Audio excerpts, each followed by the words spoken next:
weeks before, and the UK too, where the country's underfunded healthcare system was feared to be under such strain that the army helps build new hospitals in exhibition centres. Prime Minister Boris Johnson had to be rushed into intensive care with the virus and is only now beginning to recover. Europe felt like it was in disarray. One of the biggest questions about the new reality is what it says about us and our ability to adapt to a situation none of us have ever known. In some ways, it's brought out the best in people, a shared trauma eased slightly by community spirit on every European balcony. People try to find the positives like cleaner air or cleaner water. Everyone knows a day will come when the police won't fine people for being outside and there'll be a vaccine. People in Europe and beyond will tell their children about what it was like to live through the virus. The problem is what happens between now and then. Lawrence Lee, Al Jazeera, in London. Apple and Google have announced they're working together to develop technology that will alert people when they've been close to anyone infected with the virus. The idea is to help governments roll out apps to run on both Android devices and iPhones. Alexia Bryan reports. For many of us, technology is a major part of staying in touch during lockdown, from online workouts to church services and birthday parties. It's helping bring our communities together. But technology also has the potential to alert people when they've been close to anyone infected with the virus. Google is teaming up with Apple to develop apps to do just that. It's a rare collaboration between the American companies whose operating systems power 99% of the world's smartphones. But some fear the technology could also lead to more unwanted scrutiny of our private lives and personal data. Google's business model is to track people. Google's a surveillance capitalist. Google makes its billions by tracking every move you make on and off the web.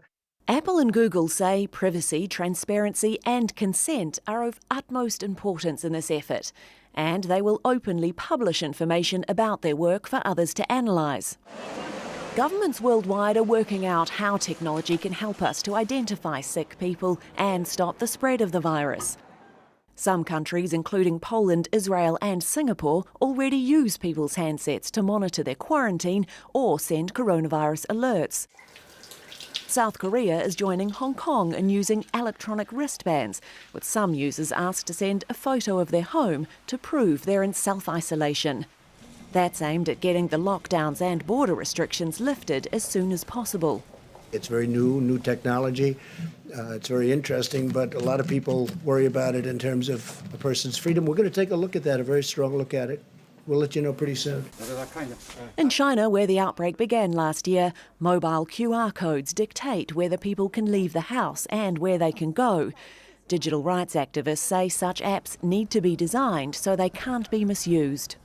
So today it's opt-in. We're not China. We'd never make you use this. But what happens tomorrow when it's on every iOS device and every Android device, and we start easing the lockdowns, and we say to people, you want to go back to work? You can, but here's the caveat, you have to turn it on. You have to opt into it, but it's your choice. You don't have to go to work, but if you want to go to work, you got to opt in. Scientists admit technology alone won't be enough to eradicate the virus. Instead, it will need people's commitment in real life. Alexia O'Brien, Al Jazeera. Singapore is the latest in a growing list of countries and companies to ban the video conferencing platform Zoom. Teachers there are banned from using the app for remote lessons because of what the government describes as very serious incidents. Local media say this includes men showing obscene images to teenage girls during a Zoom lesson. The company says it's committed to ensuring a safe and secure platform. It may have been 1 month since the WHO declared the coronavirus outbreak a global pandemic, but Africa felt the effects later than other continents. But now many health experts are concerned it'll actually end up being the hardest hit. Malcolm Webb reports from Kenya's capital, Nairobi. Eating grilled meat in pubs is part of daily life in Kenya's capital, Nairobi. Selling it is big business. That all ground to a halt when the government ordered restaurants closed to prevent the spread of the coronavirus. all the grills on this strip have closed, all the workers have been laid off. All is not well. We must adhere to the measures, but our customers are scared to come for even takeaway. We have nowhere to turn to for help. The grilled meat traders here are among millions across Africa who've already lost their livelihoods because of restrictions on movement and trade. Shoppers in Kenya's supermarkets have to keep distance and sanitize their hands, but shops like this are the domain of the middle class, which in most African countries is tiny. Crowded markets like this are more normal. There simply isn't space for people to keep distance here, and it will be impossible to enforce it. But for the people that trade in places like this and people that buy their food here, they don't come here in the daytime, they go hungry in the evening. And it's the same story for millions of people in cities across the continent. The government of the Democratic Republic of Congo has locked down the central commercial district of its capital, Kinshasa. But in most of the rest of the city, of about 12 million, people are still out and about, trying to trade. If they don't go out to find work, they won't find a means of livelihood.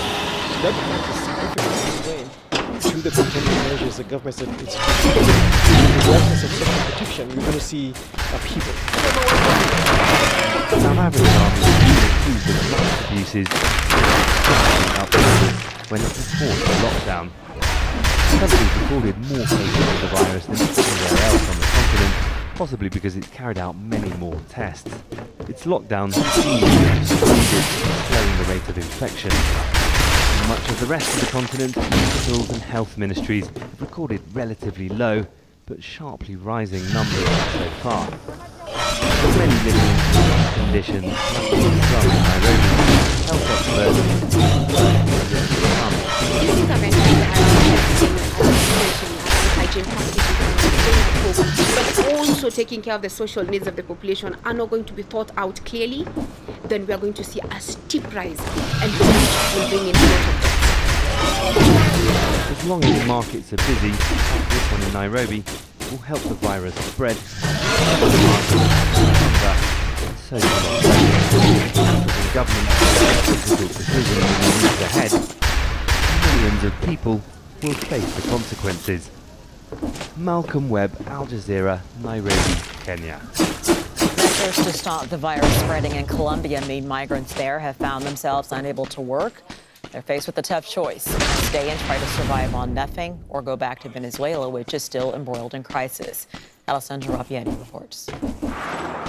Fleeing on foot, carrying all their worldly possessions, the highway out of quarantine Bogota has become dotted with hundreds of homeless, hungry Venezuelans attempting to walk back to their battered country. Salas and her family worked as street vendors, but with the lockdown they ran out of money and ended on the streets.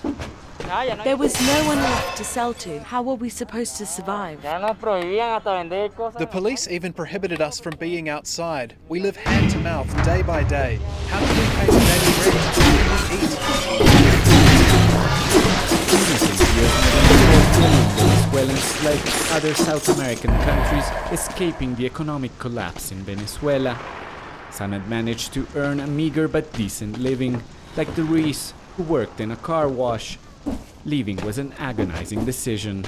There's nothing left to do here. We lost our jobs, and we can't count on getting help from the government. 2 weeks ago, when the lockdown started, Venezuelan migrants had access to some form of assistance. Shelters, migrant centers, cases, all closed, leaving them with no help at all.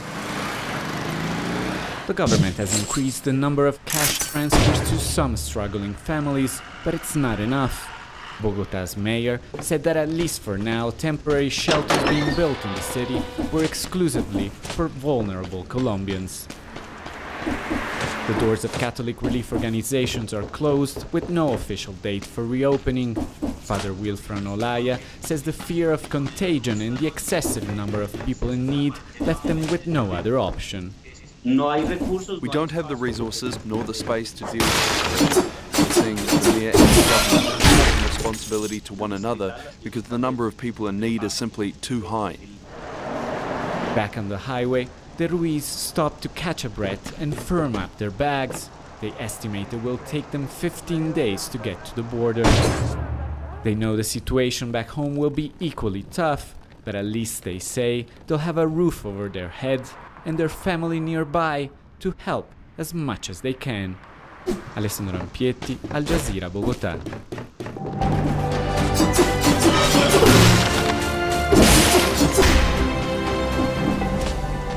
Recap the headlines right now on Al Jazeera.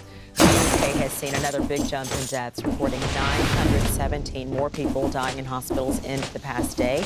This takes the death toll to more than 9,800. The Health Secretary warns the UK has yet to reach the peak of this outbreak, so the lockdown will continue. Nadeem Baba has the latest from London. This isn't a surprise. It's broadly in line with what we've seen in the last week as we apparently approach the peak here in the UK of cases. Now, on the 24 hours to Friday, it was a record daily death toll of 980. So this new figure into Saturday of 917, broadly in line, still going up. And on Saturday morning, the UK Health Secretary stated on the radio that we're far from being able to relax restrictive measures here in the UK because that peak is at least 2 weeks away. The U.S. has recorded more than 2,100 deaths from the coronavirus in a 24-hour period, the highest single-day toll anywhere in the world. More than 500,000 cases have been detected, the largest number globally. Turkey's most populous areas are under lockdown after the government imposed a surprise curfew. It's due to last 2 days and affects 31 provinces, including the two biggest cities, Istanbul and Ankara. The number of daily deaths in Spain has now fallen for the third day in a row. Still, 510 people died, but it is the smallest jump in 19 days. This takes the total number of fatalities to more than 16,000. Over 162,000 people across Spain are confirmed infected. Apple and Google have announced they're working together to develop technology that will alert people when they've been close to anyone who's infected with the virus. The idea is to help governments roll out apps to run both Android and iPhone. Singapore is releasing a growing list of countries and companies to ban the video conferencing platform Zoom. Teachers there are banned from using the app for remote lessons because of a very serious incident. Local media say this includes men showing obscene images to teenage girls during a Zoom lesson. So the headlines keep it on Al Jazeera. More days to come. We'll see it all. It's next. We understand the differences and similarities of cultures across the world. Al Jazeera will bring you the news and current affairs that matter to you. Al Jazeera.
Quarter of the country is covered in forests, and the government has neglected roads and basic services. Constant delays drive the nation's economy. And yet Guinea is a rich country, rich in iron, gold and diamonds. But most Guineans never see the benefit.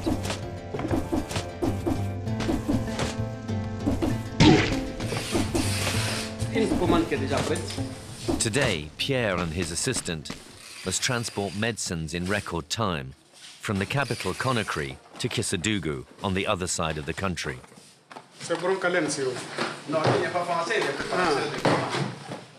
Guinea is still plagued by serious diseases like polio, diphtheria and rabies. The pharmacy's primary concern is delivering the vaccines to where they're needed before the climate spoils them. With no refrigerated truck or icebox, Pierre packs his vaccines in a box with just enough ice for the trip.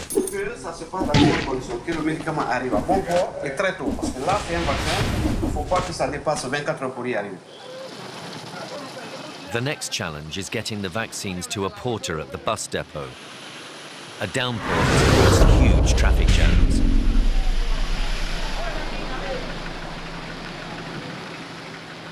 Comment on va sortir à pied ici? Comment les autres sont? Guinea's capital, Conakry, is at a standstill. The taxi is stuck in traffic for hours. Vendors and beggars try to make the most of the situation.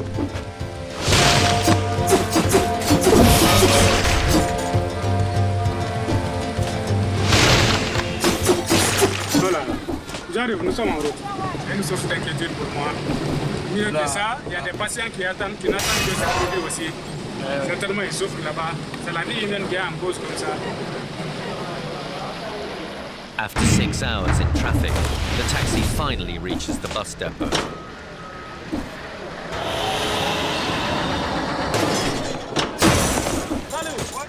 With careful instructions, the pharmacist hands the vaccines to the owner of the bush taxi, Abbas.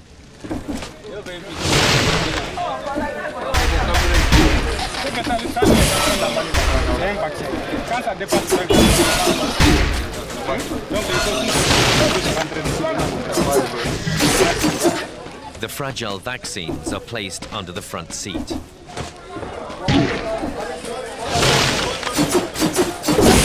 Moi, ma mission est terminée. Je viens, je dépose le colis. Ça s'est bien entretenu. C'est l'assurance.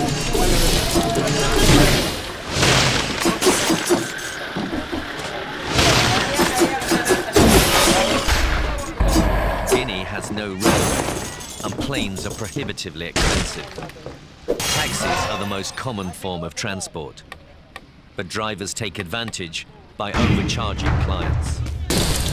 This passenger tries to travel on credit with her baby. Maman qui est décédée, tu comprends? Maman elle me dit d'aller allumer la télévision là. Même de c'est pas au complet. The driver feels sorry for her and a deal is struck. But another passenger is more of a problem. He's nervous and wants a window seat. Oui, c'est le machine avec le The man in the baseball cap has reserved the seat. Moi, c'est choisi là-bas. Ce n'est pas maintenant que vous voulez. Je vais rester là où c'est. Mais lui, il est malade. Qui lui aussi était en bonne santé. Il n'avait pas de santé. Il y a un secret. 9 passengers, 2 babies and 2 drivers are crammed into the taxi. Abbas takes pride in his car, which is 22 years old. Elle a pas l'air neuve là? Oui, oui, c'est tout neuf. Tout neuf? Oui, c'est tout neuf. On vient d'assister. Ça fait 450 000 km d'abord. The passengers with the vaccines finally leave. The ice meant to preserve the vaccines has now been melting for 8 hours. If the driver doesn't make Kisadugu in 16 hours, the vaccines will be useless and might as well be thrown away. The 680-kilometer road to Kisadugu is strewn with potholes. Few drivers respect the rules of the road. Accidents are frequent.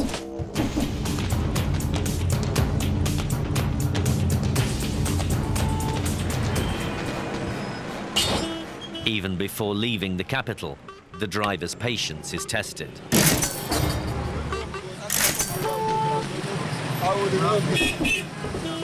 The two drivers constantly swap over.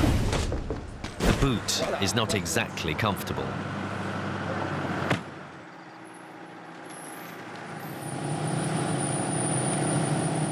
Two more hours are wasted in traffic. The deadline for the vaccine looms. The drivers decide to drive through the night. Since the start of the journey, there's been a strong smell of diesel in the car. Still, no one seems concerned. Chez nous ici, notre croyance, partout où il y a l'odeur de l'essence, ce qu'on appelle fantôme ne s'approche pas. The petrol fumes might keep the evil spirits away, but highway robbers are a real threat. Il y a une semaine, les coupeurs de route, ils ont arrêté un véhicule pour les dépouiller. Ils font ça avec des armes. Il y a même des militaires récalcitrants qui sont parmi eux. Les heures comme ça, nous sommes préférés de garer à quelque part jusqu'à 5h30 pour éviter de les emparer, quoi.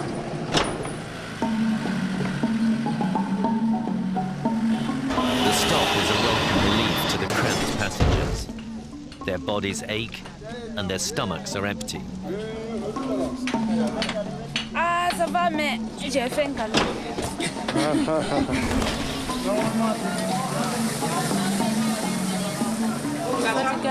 Les pieds commencent à gonfler là.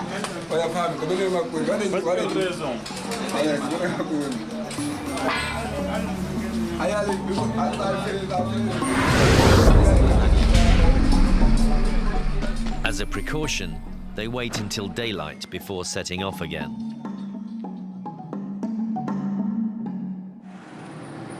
By the early morning, the vaccines have been on the road for 22 hours. Even so, proceeds with caution.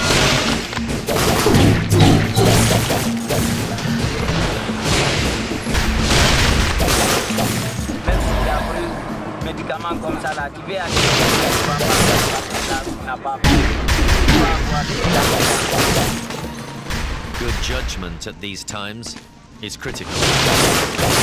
The gamble seems to have paid off. After 24 hours, the taxi arrives in Kisadugu.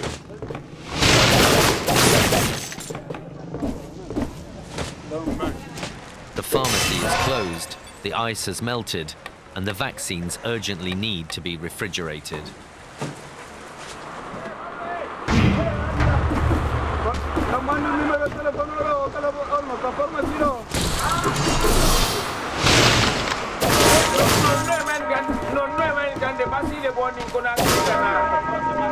The pharmacist is on his way, but one customer is tired of waiting. Vous êtes transporteur, c'est ce que moi je connais.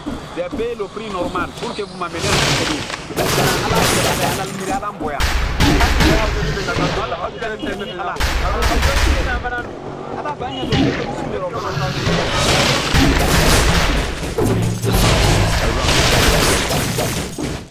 He refrigerates the vaccines. Relief all round.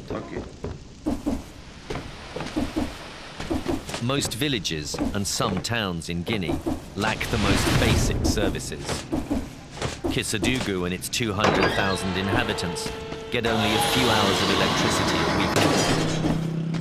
The main hospital has an emergency unit that's reserved for pregnant women. Mariam, a nurse, dashes off to the hospital's only ambulance. The vehicle was donated by UNICEF 13 years ago. Without the means to maintain it, it's a miracle it's still running.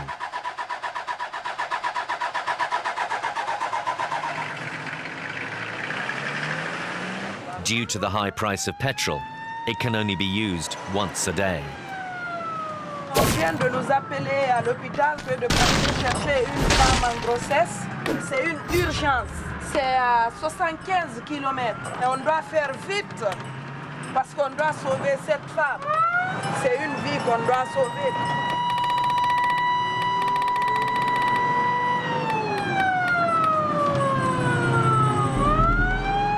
Des fois, on risque notre vie. des mauvaises routes comme ça, et là, on a peur.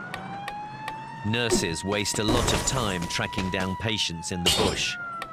There are no signs indicating the names of roads or villages.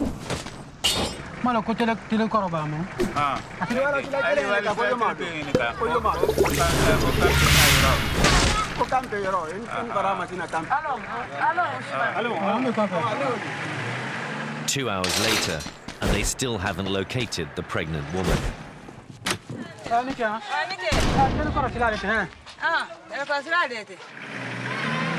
To make things worse, the old ambulance breaks down.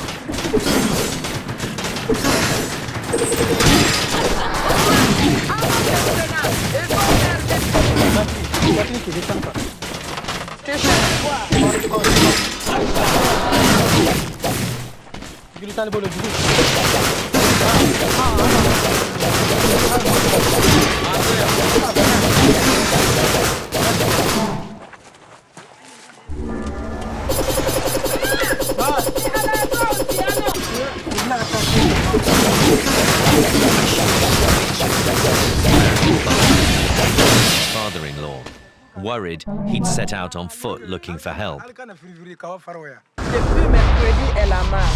Mercredi, After 4 days of agony, both mother and baby are in serious danger. j'avais pas appelé depuis le mercredi. C'est le 4e jour aujourd'hui. La femme là, elle est au village en train de souffrir. Elle va perdre son bébé. Elle-même, elle est fatiguée maintenant. Moi, ça me fait mal de voir une femme en train de souffrir.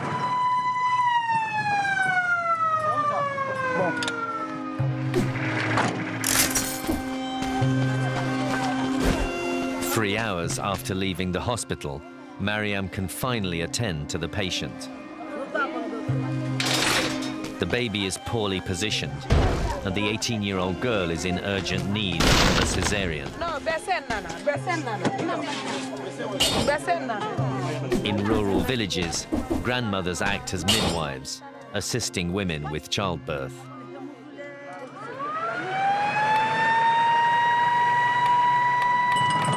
Au village, toutes les vieilles viennent se regrouper sur elle, la donner des décoctions pour dire à la femme qu'elle n'a qu'à boire. Là, quand elle boit, elle va accoucher, alors qu'elle ne peut pas accoucher par voie basse. Il faut la césarienne. Et ils ne savent pas, c'est pas normal. Her husband tries to comfort her as best he can. There's no stretcher, and she lies on a tarpaulin.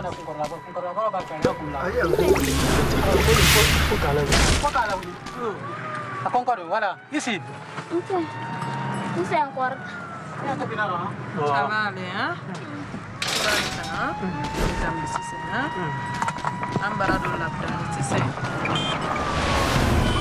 Ce soir, le risque maintenant ici, c'est d'arriver à l'hôpital à temps pour pouvoir la prendre vite.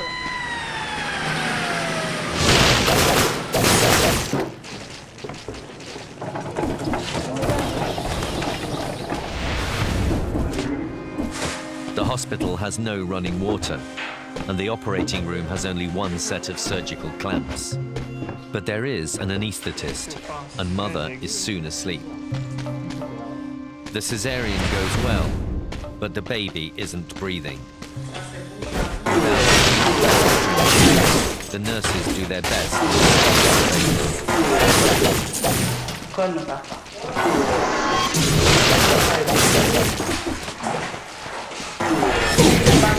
Va jusqu'au village là-bas, venir avec elle et que l'enfant ne vit pas.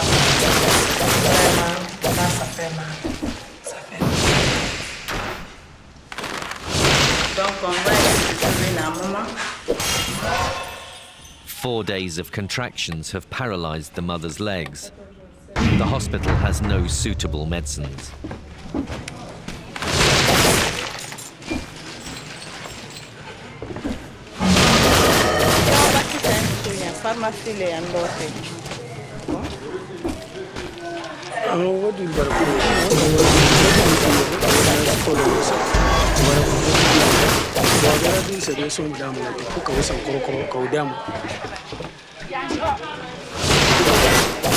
Without free public health care, many families here are unable to cover basic medical needs. The hospital pharmacy sells medicines for a tenth of the price of the private sector. But even these prices can be unaffordable.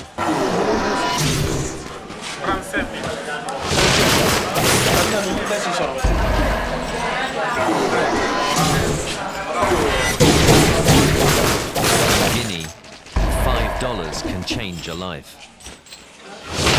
Maybe a camera or genuine sympathy. But in the end, the pharmacist pays for the medicine himself.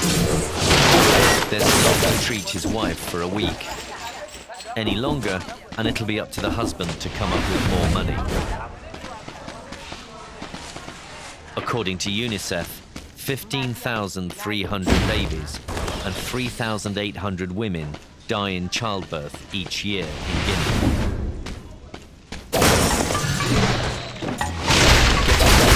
Where they're needed is a real problem.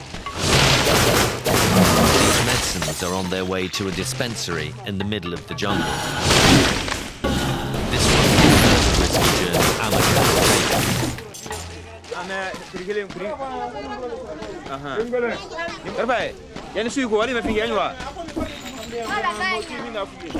Il y a beaucoup de bruit là-bas, il y a beaucoup de trous. Anda.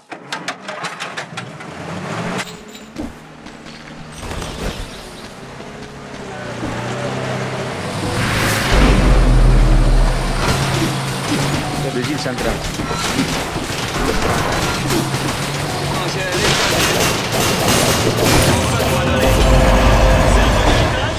Oui.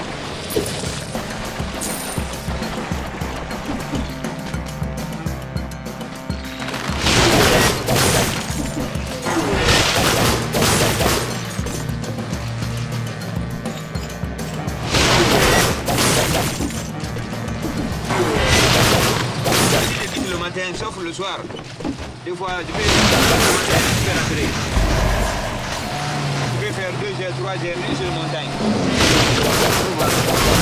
C'est très difficile. The mule track is actually a regional road. It connects Kisadugu on the other 45 kilometers.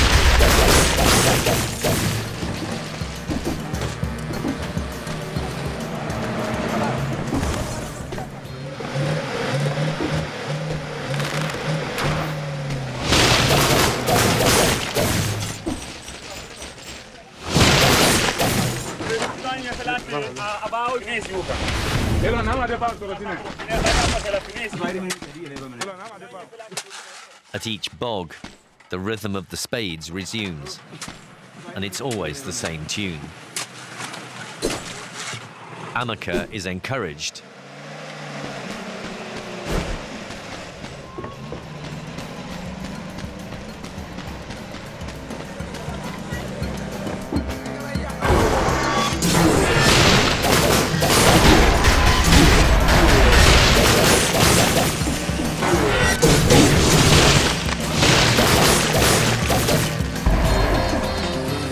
Amaka's truck stops.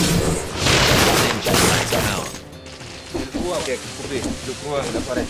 C'est pas un grand problème, c'est tout.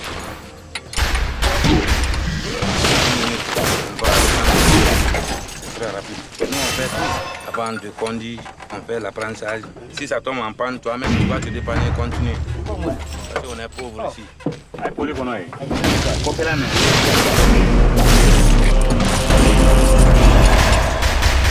In Guinea, everything has multiple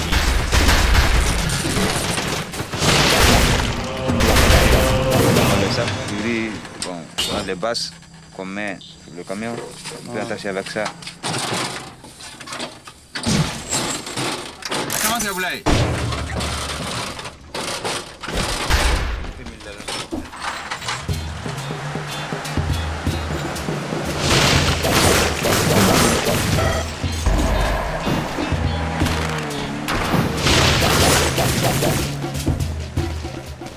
By nightfall, they've been driving for 10 hours.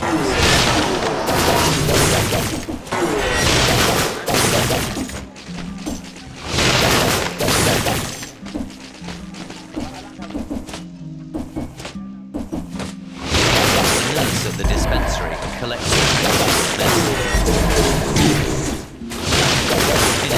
using them for 3 months. He hopes there'll be enough to replenish his stock. La pommade pour soigner les yeux là est périmée. Il y a des malades qui viennent, ils ont besoin de pommade. Si on n'en a pas, c'est un problème.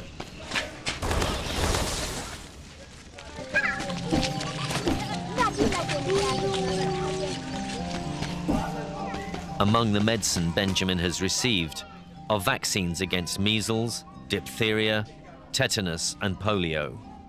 He'll start vaccinating children first thing in the morning, as he has no means of conserving the precious vaccines. Il n'y a pas d'électricité. C'est un frigidaire à pétrole. Il n'y a pas de moteur. Il faut payer toujours le pétrole que tu mets dans le frigo. C'est pas facile.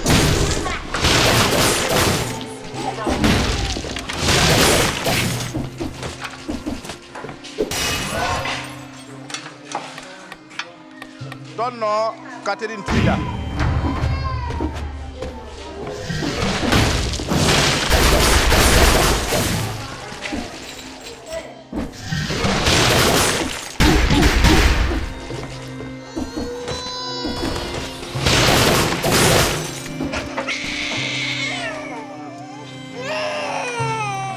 This 2-year-old is too weak to be vaccinated. L'enfant a 2 ans et demi, il a 6 kg 400. Ça, c'est une malnutrition sévère.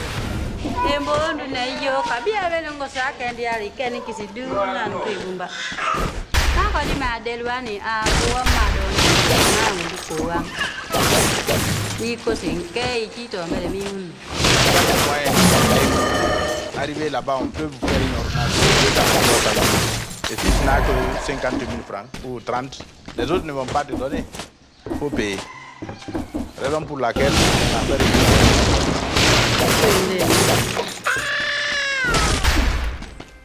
In Guinea, 1 in 10 children die before reaching the age of 5.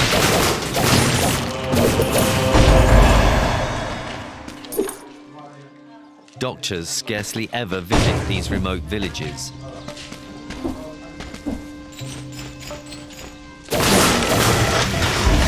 Benjamin tries to fill the void. He's only a nurse, but an experienced one. Skilled nurses like him are invaluable.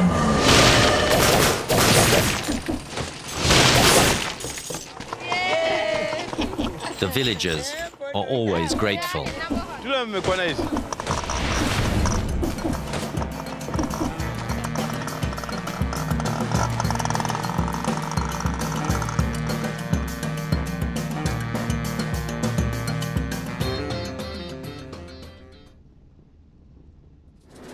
Sub-zero temperatures, extreme altitudes, deadly roads. This is where the bright part begins. The extraordinary journey from Osh to Tajikistan, run by ordinary drivers. We're too high up, there's no oxygen. Just to experience life's simple pleasures. Risking it all, Kyrgyzstan.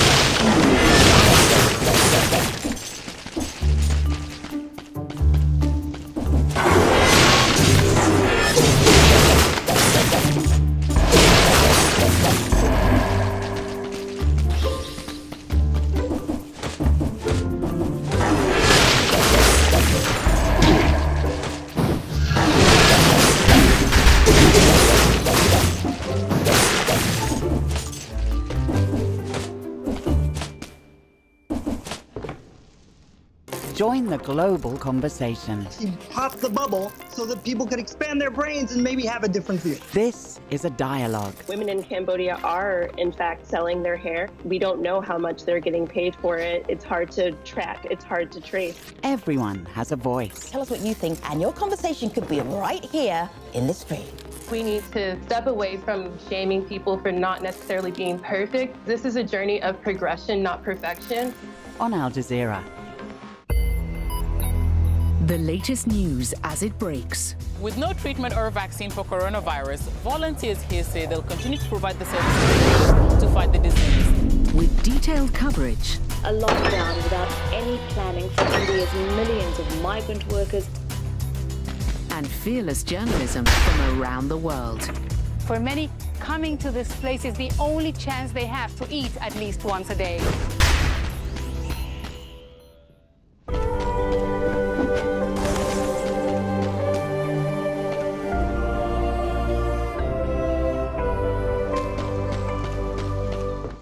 This is Al Jazeera.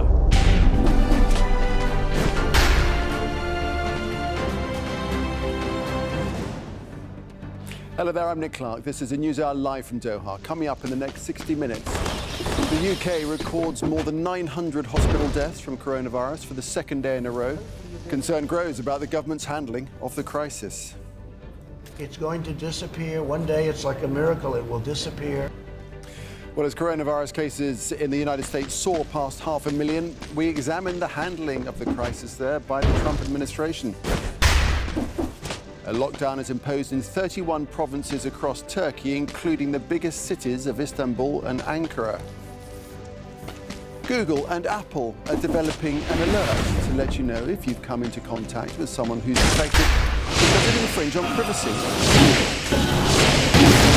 Into the sport, Swiss prosecutors drop one of two cases against former FIFA president Sepp Blatter.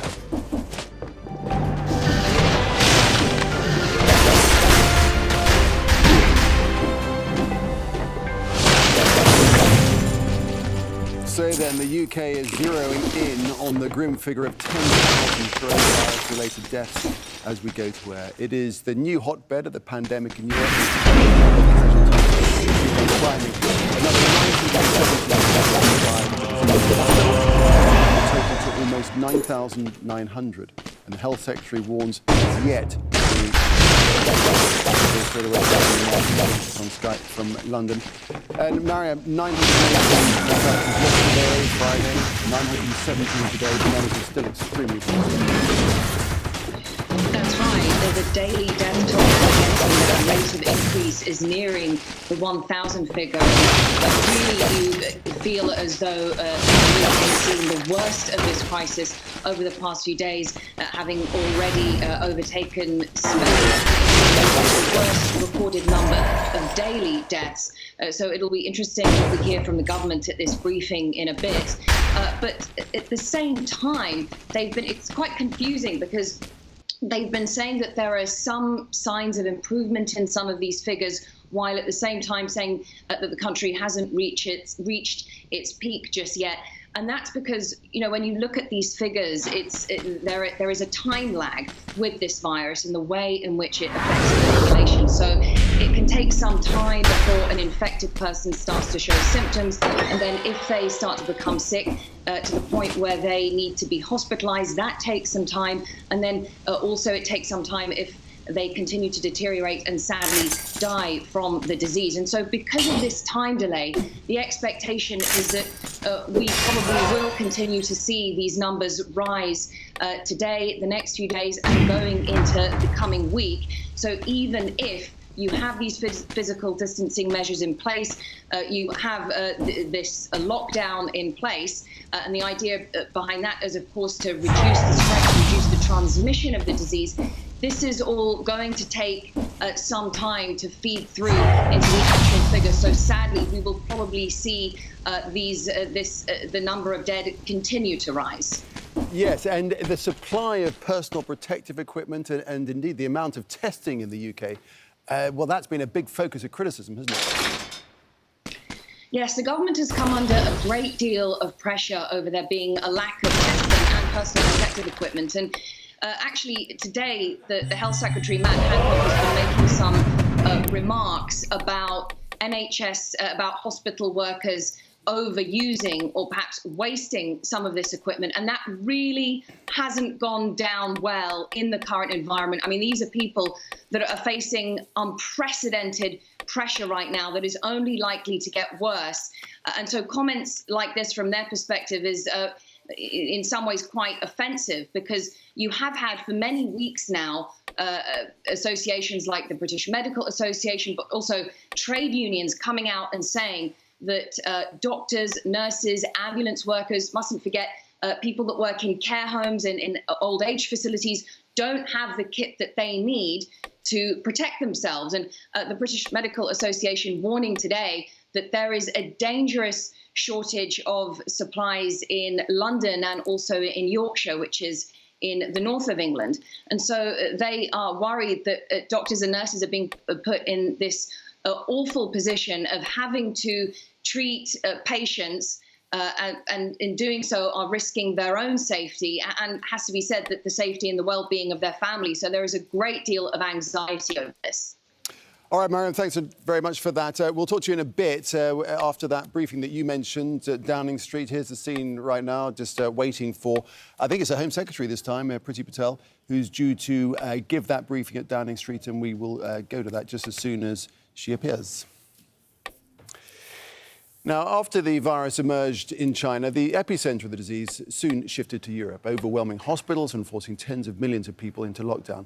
There are questions about whether the European Union will survive because of what critics say was a muddled response. Here's Lawrence Lee.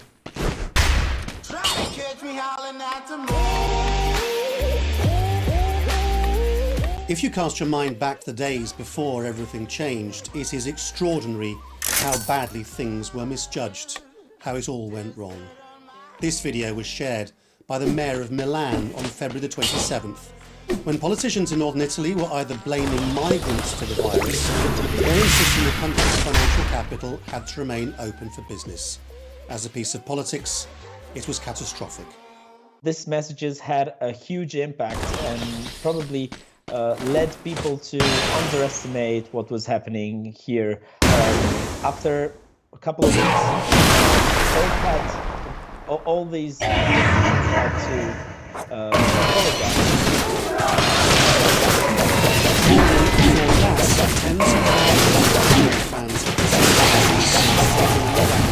To watch the Champions League game between Atalanta and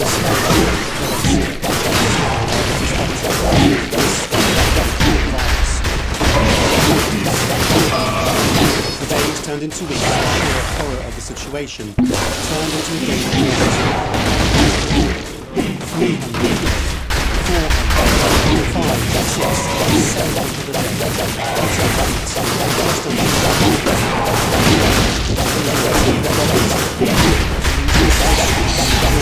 a Spanish capital in its knees. And now its famous open borders were closed. By March the 11th, the US banned flights from the Schengen area.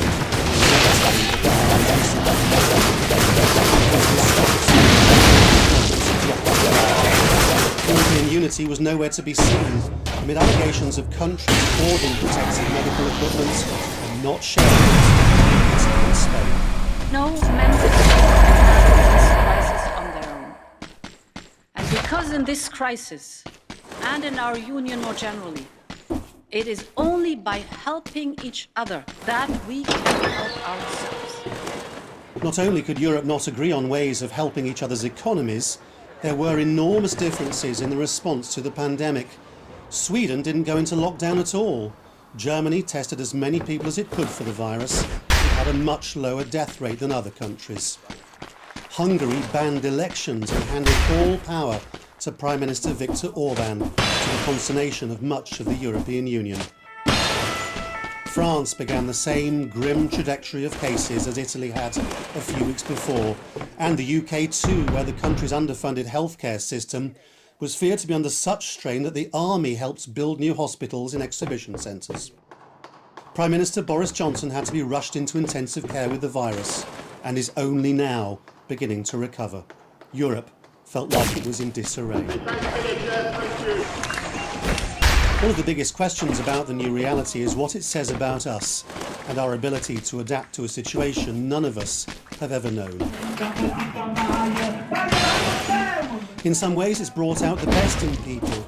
A shared trauma eased slightly by community spirit on every European balcony. People try to find the positives like cleaner air or cleaner water. Everyone knows a day will come when the police won't fine people for being outside, and there'll be a vaccine. People in Europe and beyond will tell their children about what it was like to live through the virus. The problem, is what happens between now and then. Lawrence Lee, Al Jazeera, in London. The United States is on the brink of overtaking Italy for the highest number of coronavirus-related deaths on the planet. The confirmed cases in the world's biggest economy have been skyrocketing in the months since the pandemic was declared. And critics of the President, Donald Trump, say his slow response is largely to blame. Our White House correspondent, Kimberly Halkett, has more. He has betrayed our national security. When the U.S. recorded its first coronavirus case on January 20th, the United States was in the midst of another crisis. The Senate will convene as a court of impeachment. The impeachment trial against President Donald Trump, something he said was a distraction for the country. But did the political drama also leave the president distracted from leading a response to the COVID-19 outbreak hitting the United States? Trump says he took the virus seriously from the start. I felt it was a pandemic long before it was called a pandemic. All you had to do is look at other countries. But his public statements suggest otherwise. In January, as the World Health Organization warned of a global crisis and coronavirus cases in China grew, Trump banned Chinese citizens from traveling to the U.S., but continued to downplay the threat. We have it totally under control. It's one person coming in from China. He suggested it would go away by April, as lawmakers expressed fears the U.S. was unprepared. I'm deeply concerned that we are way behind the 8 ball on this. By late February, as coronavirus gripped states like Washington and California, lawmakers on Capitol Hill publicly questioned administration officials regarding whether enough resources had been stockpiled to deal with the crisis. We do have in the Strategic National Stockpile ventilators, we have masks, we have... Enough? Well, of course not, or we wouldn't be asking for... We've dealt with large-scale events before, but we haven't dealt with a sustained, serious call volume now going on its 3rd week with no end in sight. And roughly 3,000 of the department's 15,000 were out sick. I hate the phrase, we know what we signed up for, because as much as we may have known, we didn't know this. We haven't seen this. No one has seen this. But we know why we signed up for this, and it's to help. But perhaps some hope. The governor now saying the curve is slowing. But while the curve may be leveling off, the city is still dealing with the mounting coronavirus death toll. The National Guard now using rental vans to pick up hundreds of dead bodies from New York City homes. Morgue space in the city dwindling. The city now using an island off the Bronx waters called Hart Island as a temporary burial site. An aerial view shows hired contractors wearing protective gear, digging graves, and lining up dozens of caskets in those deep trenches. Under a new policy, the medical examiner's office will keep bodies in storage for 14 days before they're buried in Hart Island's Potter's Field, which is a burial site for people whose families can't afford a funeral or who go unclaimed by relatives. The number of burials increasing from about 25 a week to now 24 a day. Reporting in New York, Trinity Chavez, RT. The French president's been meeting health professionals to hear firsthand what it is like tackling coronavirus, and that comes in the midst of criticism focused on the government's response. Now, one encounter in particular has been raising eyebrows, as Charlotte Dubinsky explains. The race is on to find some way to bring COVID-19 to its knees. It seems the French president isn't leaving any stone unturned. Emmanuel Macron spent a day visiting medical staff, although some may have been a little surprised to learn that on his list was Professor Didier Raoult. Raoult is the head of the IHU Mediterranean Infection Institute in Marseille, and some of his ideas about COVID-19 have raised eyebrows. I am a practitioner and doctor, and I'm shocked to see this survey that says that only 37% of doctors in the whole world prescribe hydroxychloroquine. In France, the amount of people who prescribe it without saying anything is huge. He claimed, following a small study, that chloroquine, a malaria drug, was the cure and should be used immediately. Raoult even won a fan stateside in Donald Trump. There's a real chance that it could have a tremendous impact. It would be a gift from God if that worked. Those claims caused controversy amongst the medical community here in France. There were criticisms that his trials were too small, too fast to be meaningful, and concern about potentially dangerous side effects for those with heart problems. But it seems that most people in France believe that Raoult has tapped into an effective treatment. One poll found that 59% of people in France believe that chloroquine was the miracle cure. Raoult has gone even further since then, organising for mass testing of the virus at his clinic, defying official policy that restricts such experiments to those with symptoms.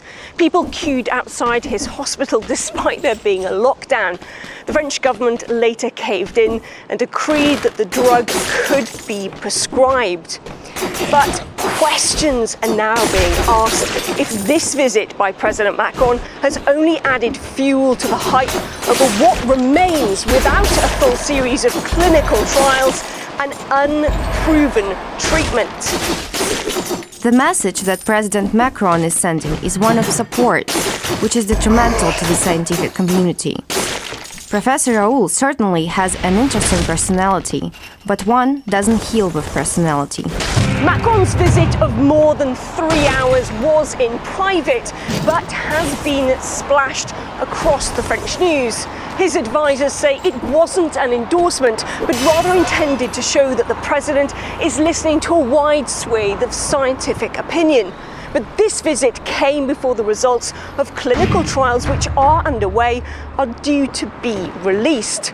And some suggest that this is more about Macron bowing to popular pressure or perhaps even politicising the issue.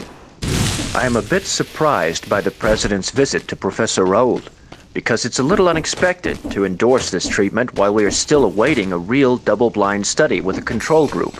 It is starting to become showbiz politics, which is not good.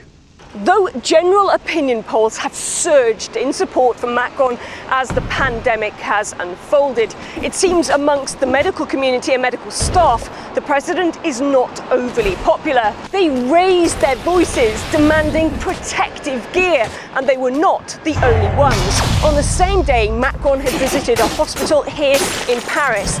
There too, he was greeted by angry medical staff. Ces métiers-là, on les fait par vocation. On les fait parce qu'on aime les gens, on a l'hôpital public, les soignants, on est des bons.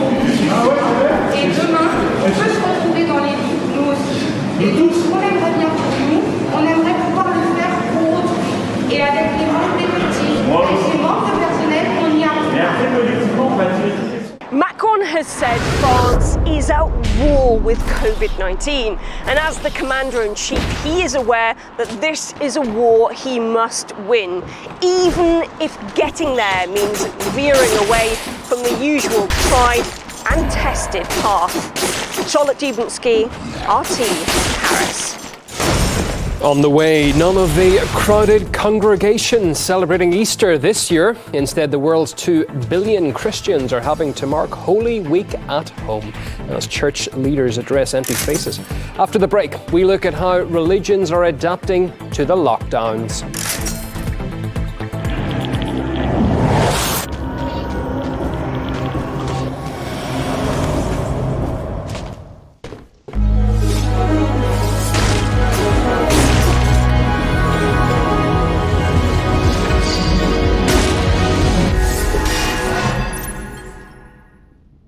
Join me every Thursday on The Alex Salmon Show, and I'll be speaking to guests on the world of politics, sport, business, and show business.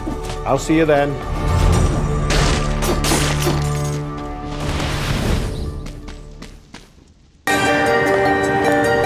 Is your media a reflection of reality?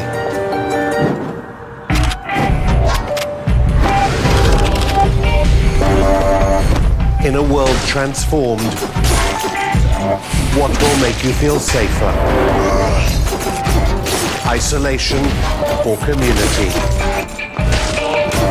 Are you going the right way, or are you being led somewhere? Which direction? What is truth? What is fake? In a world corrupted, you need to descend. So join us in the depths, or remain in the shallows.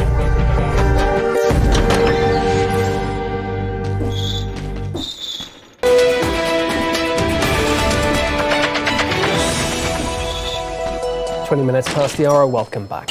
It is estimated that coronavirus could push 500 million people into poverty. The grim forecast from leading British humanitarian charity Oxfam comes as the economic fallout widens the gap between the world's richest and its most vulnerable, as Don Corter reports.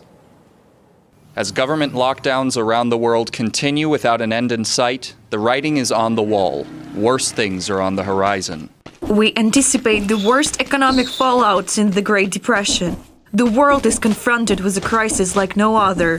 COVID-19 has disrupted our social and economic order at lightning speed, and on a scale that we have not seen in living memory. More than 16 million American workers have lost their jobs in just the past 3 weeks. That's about double the American jobs lost throughout the entire 2008 recession. As for Europe, where lockdowns were imposed earlier, many don't even have enough money to put food on the table. In other parts of the world, the worst of the pandemic has yet to come. Oxfam predicts that more than half of the global population could be living in poverty when the smoke of this crisis clears.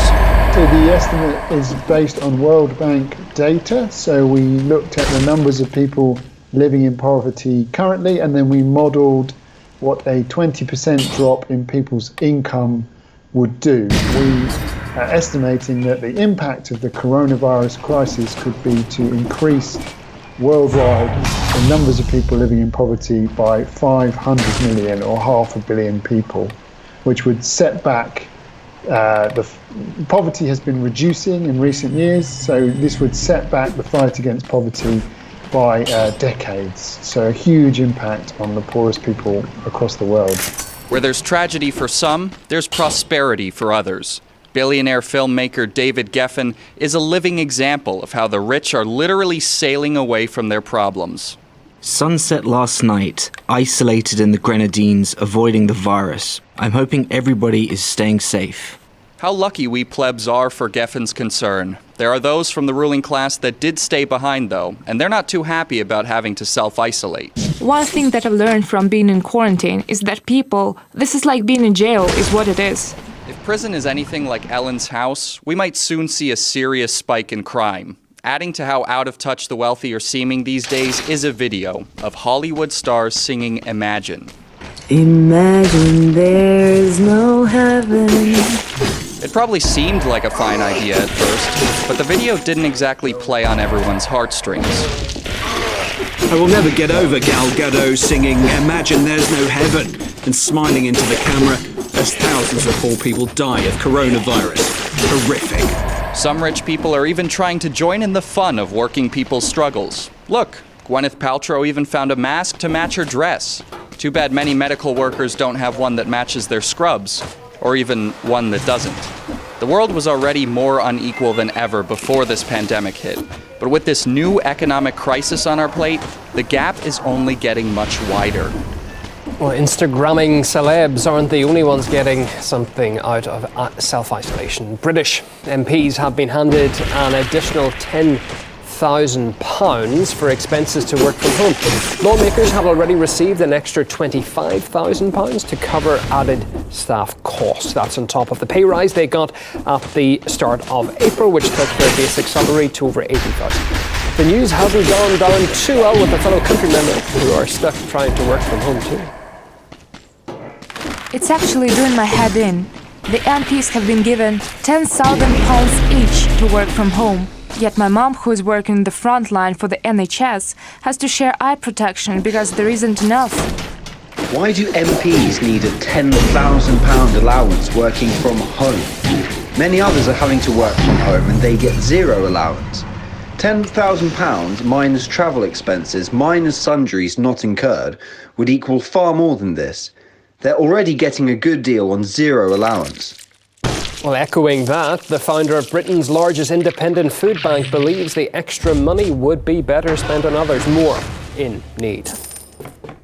have our MPs that are supposedly representing the people, and here they are, milking the trough, £10,000. Many of them are not doing surgeries. Many MPs are not really helping in any shape or form. My Corona Community Support Network in my area in London is actually doing the job of the council. All the council services are closed, and so we are actually crowdfunding to raise money to pay to feed people in crisis. Meanwhile, MPs are doing absolutely nothing in this crisis. Nobody seems to understand that, if you're on a low paid, if you're a cleaner, if you work in a coffee shop, if you're a bus driver, you get very little money. You don't have savings to fall back on. The elite are completely oblivious to the reality of what it's like to be poor in the world in 2020. It's the holiest celebration of the year for the world's 2 billion Christians. But Easter this year is not going to be the normal family and religious get-together. Usually this weekend you would see Catholic worshippers crowd into St. Peter's Square at the Vatican to hear the Pope. Not this year. Instead, the faithful are having to make do with watching it from home, as services are conducted under lockdown conditions. Peter Oliver takes a look at how many faiths are reassessing their services as congregations are told to stay away.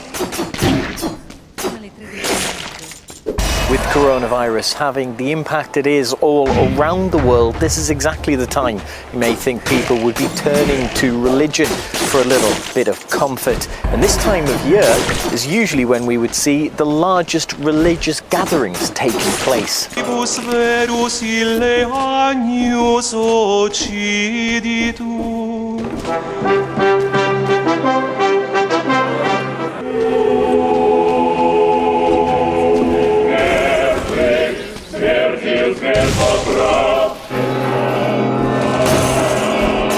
With that not possible because of the virus, religious practice has had to adapt. Services are being broadcast online, allowing believers to take part from home. The Vatican has even published special rules for Easter Mass. The faithful should be informed of the times of the celebration so that they can prayerfully unite themselves in their homes. Pope Francis even offered the full removal of sins for anyone who tunes in. While in the United States, some churches are trying out drive-in services in which the celebrants don't leave their vehicles. Our message even this Easter Sunday is the resurrection has not been cancelled. The Russian Orthodox Church has also moved services online. The Patriarch of Moscow, Kirill, saying that people should stay away from churches for their own health and the health of others. For 51 years, I have been preaching from the pulpits, encouraging people to come to church and overcome the inclination of their own evil will and external circumstances. I have dedicated my entire life to this call. I hope you understand how difficult it is for me to say today, refrain from going to church. In the Greek Orthodox Church, services are being held behind closed doors with Easter celebrations postponed until May. In Islam, daily prayers are being held online. For Christians and Muslims, their religious worship transfers online not exactly easily, but with a bare minimum of fuss. For Jewish people, the celebration of Passover involves large social gatherings called seders. They, too, have had to go online.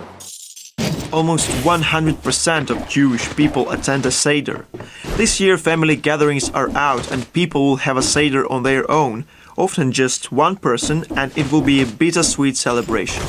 Not everyone is embracing the necessary changes. In the United States, it's expected that some church groups will break social isolation rules. It appears to be out of line and extreme, and clearly in violation, a blatant violation of our fundamental rights. These are testing times, to be sure, for people all over the world from all different faiths. And staying away from one another may seem strange at this time of year, but it is the best way to stop the spread of the coronavirus. Peter Oliver, RT, Berlin. Well, that is how Saturday's top news stories are looking for now. I'll be back in 30 with all your latest updates. Stay close now, though, because more great RT programmes get going in moments.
I'm Afshin Rattansi, and you're watching Going Underground. The whole team here hope you're all safe.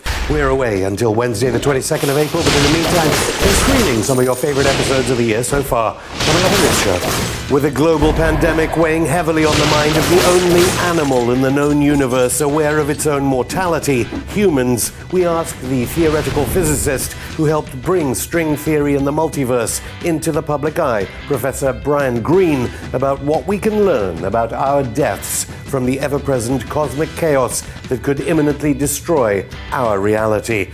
Plus, why is modern physics like magic? Why is human consciousness cosmically incomprehensible? And is free will just a man-made construct in a reality based on probability? All this and more coming up in today's Going Underground. Let's now go straight to Professor Brian Greene of Columbia University, whose book Until the End of Time, Mind, Matter and Our Search for Meaning in an Evolving Universe is out now.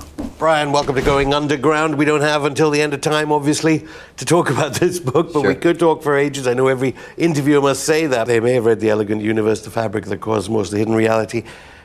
This may consolidate some of those ideas, but it is very different. Tell me about why death and entropy is the beginning of the book. Yeah, so my previous books were really about explaining cutting-edge science and bringing it out in an accessible language. This book is more about trying to take the ideas of cutting-edge science and show how they're relevant to our understanding of who we are, where we came from, what we might be doing, the motivation for our behavior, and what may happen in the very far future. And you say that death is a very specific and all-empowering idea for you and for all of us, and for quantum mechanics. Yeah, well, certainly when you realize that we are the singular species on the planet that knows about our own impermanence, knows about our own mortality, you recognize that it is a powerful force in driving the behaviors that we humans execute. And what I do in the book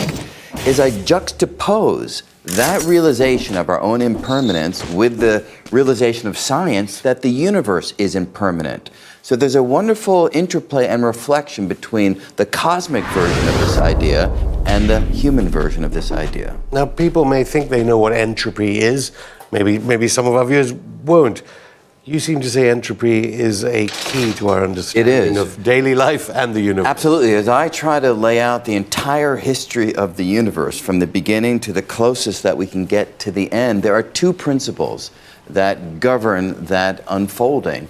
One principle is evolution, which is familiar to many people, but the other is entropy, which is this notion that the universe has a tendency to go from order to disorder, from structure to disintegration. Things tend to wither away. And when you're talking about the very end of the universe, that kind of disintegration, that withering away, is a dominant force in the far future. And yet, there is order out of the disorder. Yeah, there are pockets of order that can momentarily form on the cosmic timeline. And that's what you and I, the sun, the earth, that's all that these structures are.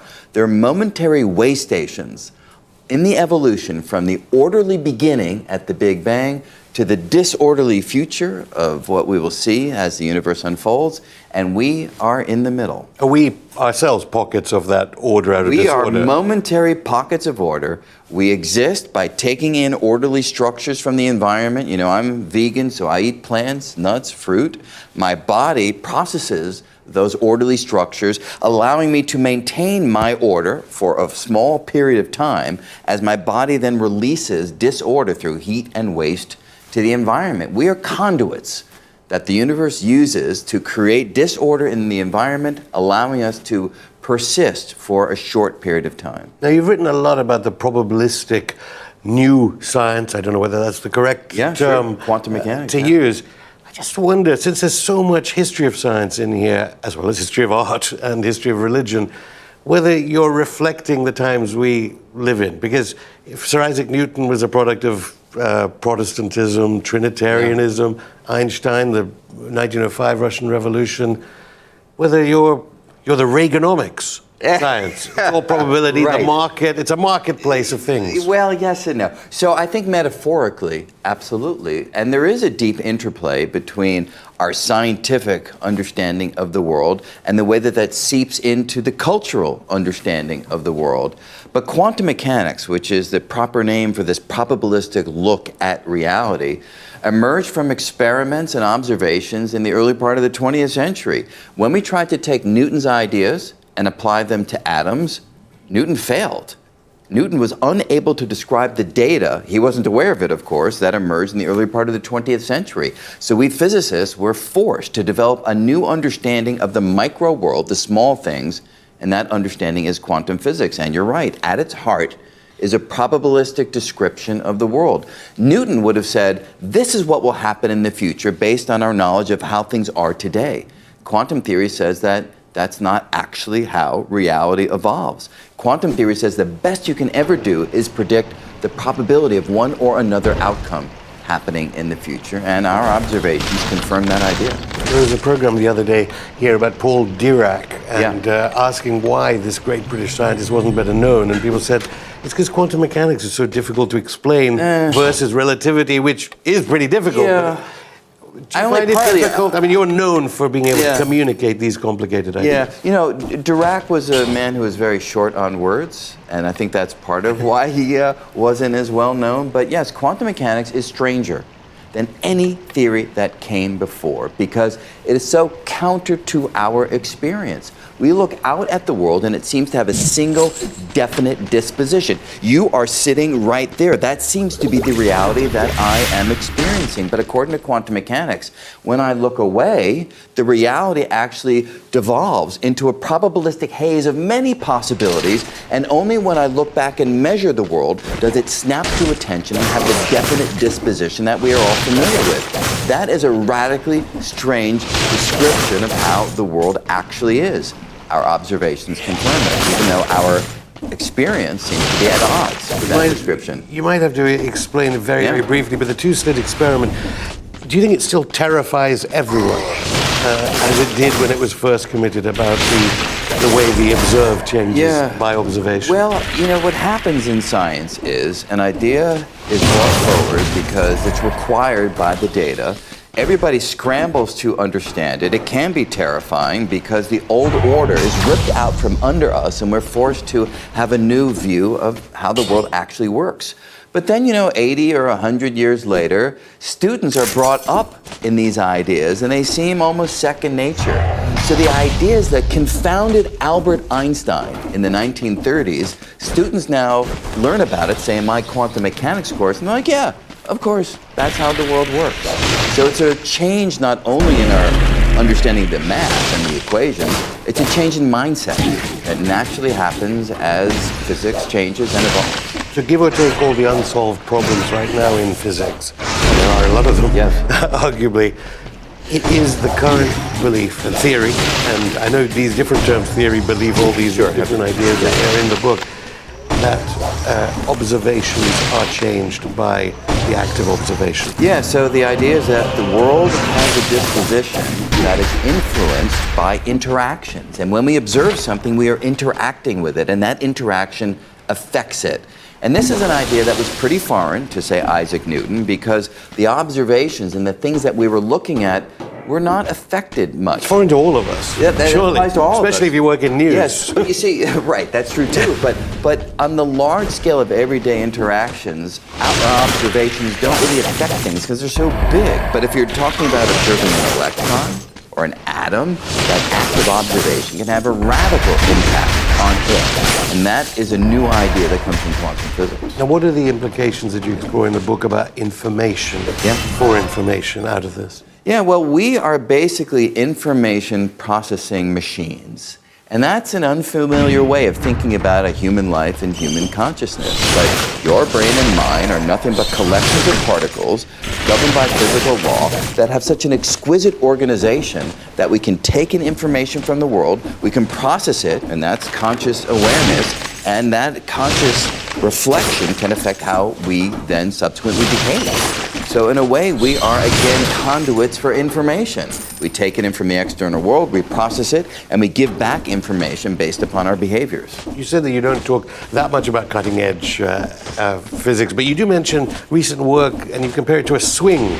Entropy, and I've got to say, within the context of information, again, that may be disturbing. Yeah, so people have struggled for a long time to address the question of whether life is a very unusual phenomenon in the universe, or whether it is an everyday run-of-the-mill phenomenon that we should expect to happen far out on distant planets, as well as we know about it here on planet Earth. And one idea is that in a situation where you have a source of energy like a star, and you have a planet like the Earth, in which there are raw ingredients, molecules and atoms floating around, it may be the case that those atoms naturally evolve in a manner that allows them to take in the energy from the star in a more effective way. And we are very effective at taking in energy from the environment. That's what we do for a living. That's what human beings are.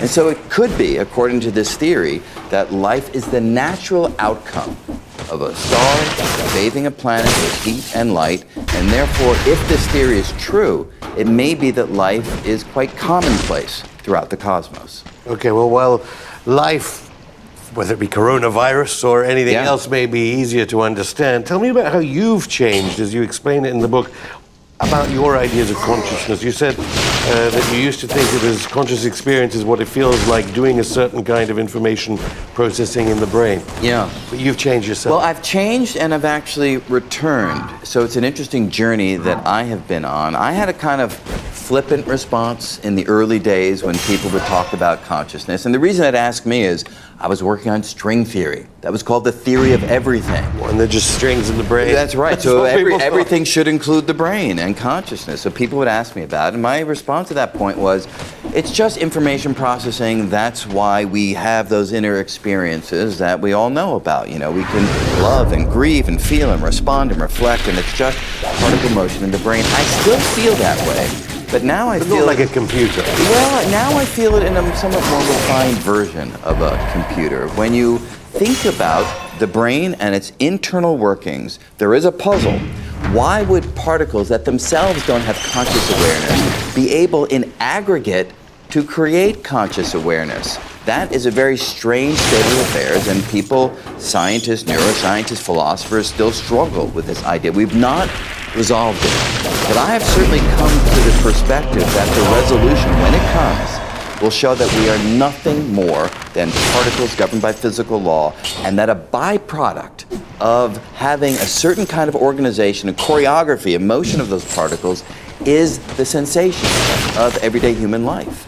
And therefore, I do not think that you need anything external to the particles and the physical forces to account for the inner world of conscious awareness that you and I and everybody else experiences. Of course, you do mention in the book a big multinational soft drink manufacturer.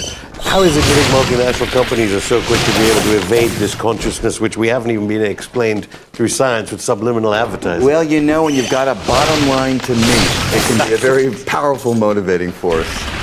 Now, do you think that one reason there are so many competing theories at the moment is that the physicists who are on the day job, or the mathematicians, realize everything is so probabilistic? Well, I think it's part of it. I think the other thing is we're talking about extraordinarily deep and profound questions. We're talking about what is it that makes us humans? What is it that makes us special?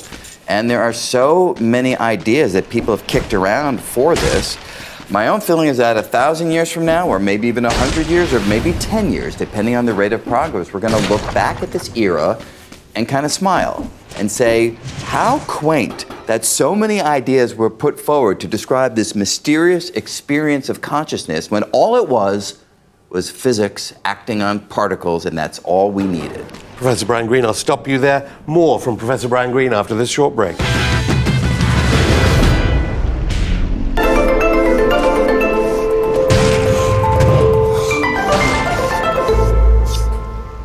Join me every Thursday on The Alex Salmond Show, when I'll be speaking to guests on the world of politics, sport, business, and show business. I'll see you then.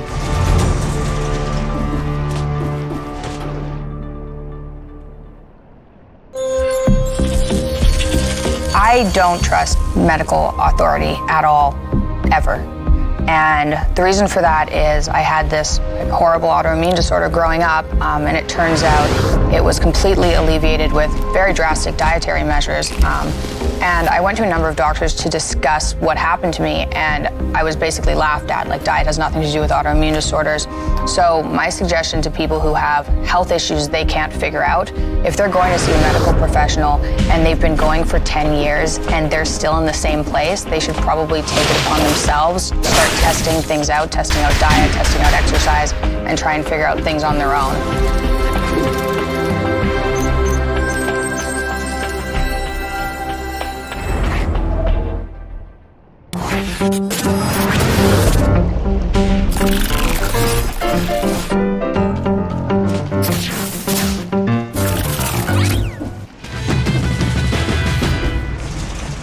Welcome back. I'm still here with Professor Brian Greene. Very little about the multiverse in this book. That's true. Why is that? Well, I was trying to be conservative, and I was trying to focus on a story, a big story, but a limited story. The story of our universe from the beginning to end.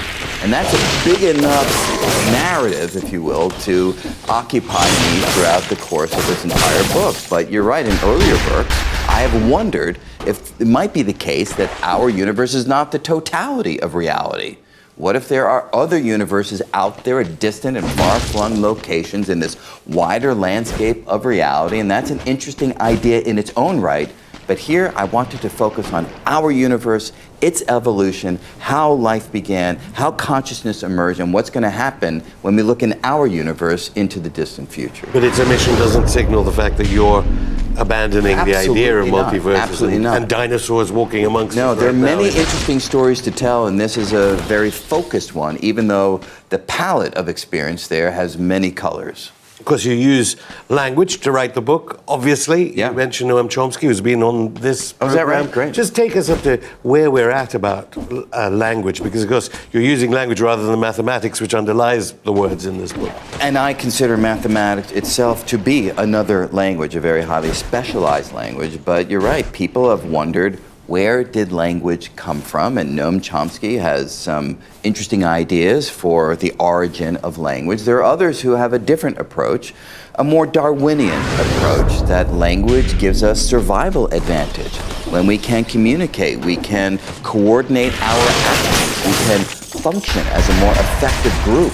And that's really why we humans prevailed. We are highly social as a species, allowing us to do things that the individual would not be able to accomplish on his or her own. And therefore, language has been vital to that. And therefore, I'm pretty convinced, as many evolutionary psychologists who study this as a professional undertaking, that language emerged because it helped us survive. Implications for free will, which I know you also explore in the book? Yeah, I have very strong perspective on that, a perspective that many people recoil at. I do not think that we have free will, in the sense that I do not feel that we are the ultimate authors of our actions. We are not the place in which our decisions fundamentally originate. Why do I say that? Again, you and I, just collections of particles, governed fully by physical law, and therefore there is no opportunity for us to intercede in that mathematical unfolding. And everything you do, every decision you make, every action you undertake is the motion of your particles. But they're probabilistic distribution. Probabilistic is true, but here's the thing. Probability doesn't really help, because if your particles are moving in a manner dictated by probabilistic rules, then what actually happens is determined by chance. Random chance, governed by those probabilistic rules. And if I'm flipping a coin, and that's determining how you behave and the choices you make, I don't think you would consider that to be free will. Randomness is not volitional choice. And therefore, I don't think quantum mechanics on this issue helps us at all. Even on the macroscopic Even level. on the macroscopic level. I don't think it helps us, because our intuition about free will is that we make the choice, not some random process makes the choice, and that is where the two ideas come into tension with each other. Well, the Marxists out there will be agreeing with you, saying it's class, actually. No wonder there's no free will. I've got to ask you again, though, why death is pervading not only the language, death pervades the free will, death pervades the book itself, in religion, in literature. Yeah.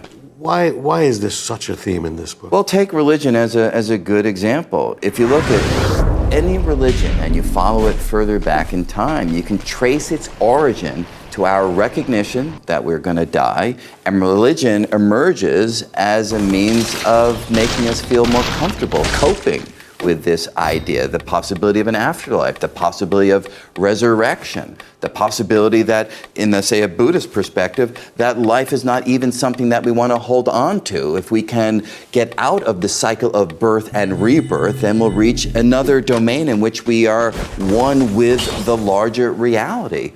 So you see right there that one of the dominant forces in the world, religion, emerges from the human recognition that we are mortal.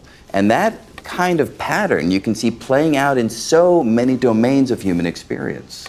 And you think that correlation suggests there is something deeper there in terms of a reflection of quantum mechanics? Well, you know, I feel that at the level of the particles and the fundamental laws, these ideas of death and meaning and value and purpose don't emerge. So fundamentally, there's no purpose, there's no meaning. But when you have aggregates of particles that can have conscious self-reflection, then these ideas matter. And we begin to ask ourselves, why are we here? Why do we die? Why is life finite? And these considerations then drive us to develop religion and to develop art and to develop narrative and storytelling and myth-making. And so the richness of human culture is driven by this recognition that we have this finite existence within a universe that itself doesn't actually care about us. The notion of caring and morality and value is something that we impose on the external world. And to me, that makes it all the more wondrous that collections of particles governed by physical law can begin to worry and wonder and create, and in that manner allow beauty and wonder to permeate reality. I'm going to get to the end of the universe in a second. That's not ruining the end of the book. Sure. Not a spoiler alert. Yeah. But why do you think that what you just said doesn't come through in maths teaching? If you teach matrices at Sky, I was seeing the other day, they don't even teach the applications of how matrices can relate to what you were just saying. Yeah. Why is it that maths teaching doesn't seem to reflect what Well, I can give you a first-hand reaction to that question, which I consider to be a very important one. When I teach mathematics, when I teach quantum mechanics, I am giving my students a technical education. I'm just trying to give them the tools for solving problems and carrying on in the research that they may want to do as they carry on in their careers. It's important to do that. But when I teach, for instance, this book, as I have been doing recently, I reach the students in a different way. I'm not just giving them technical training, I'm allowing them to think about their own lives within the unfolding of the universe. So it's science together with philosophy and psychology and understanding what it means to be a conscious being in this universe that we inhabit. But even a relatively simple equation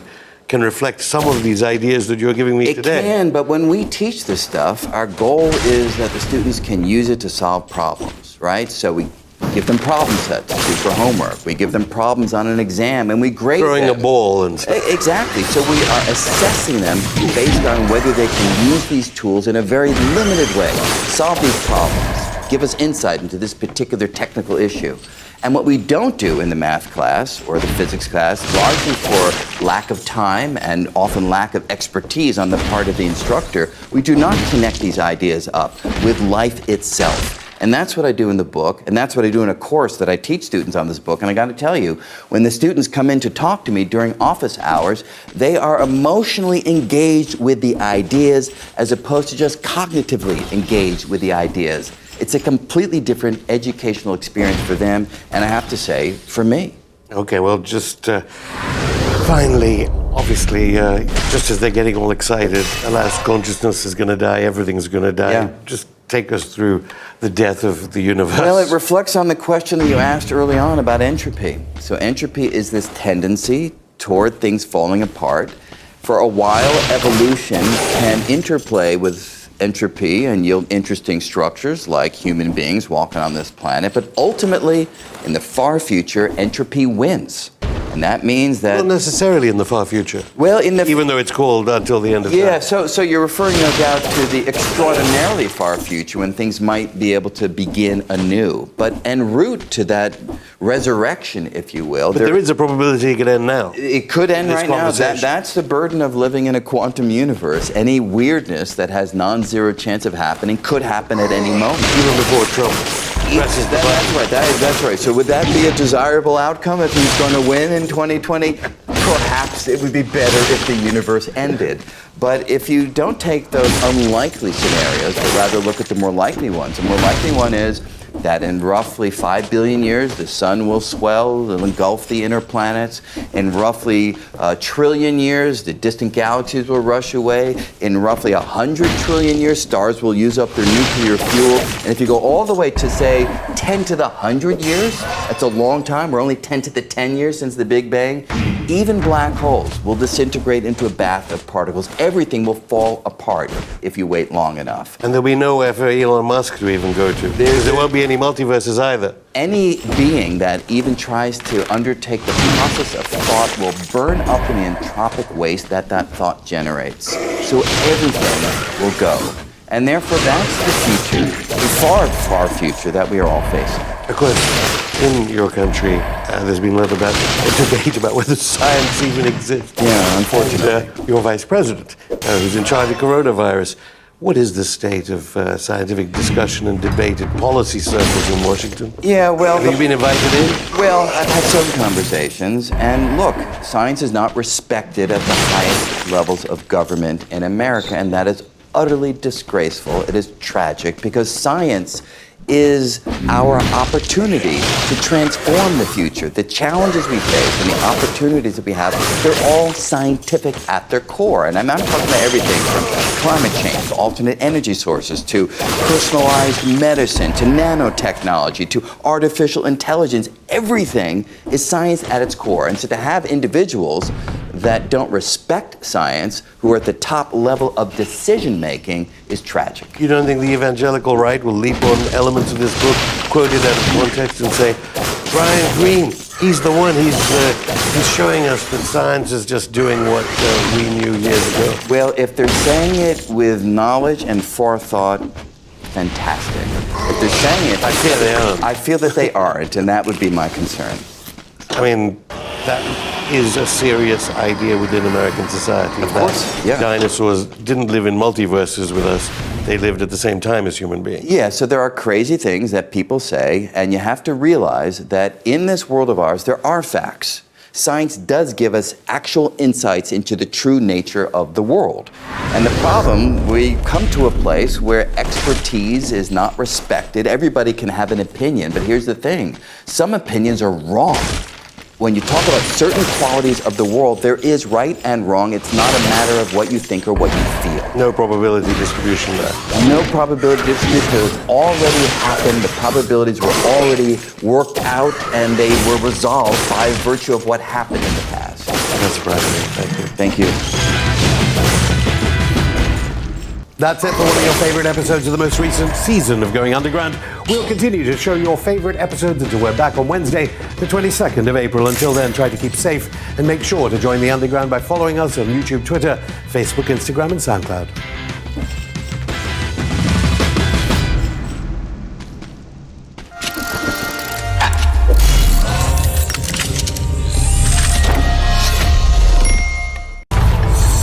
So much that we really don't need.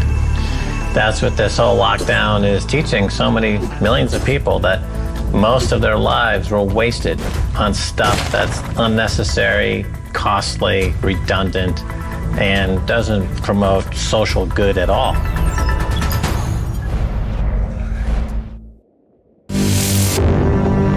This is a story of women. Women with troubled histories and complex court cases.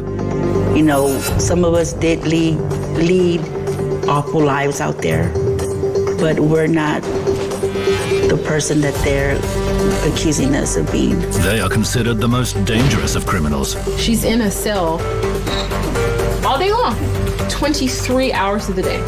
Tell me that is not enough punishment. The hidden world of women on death row on RT.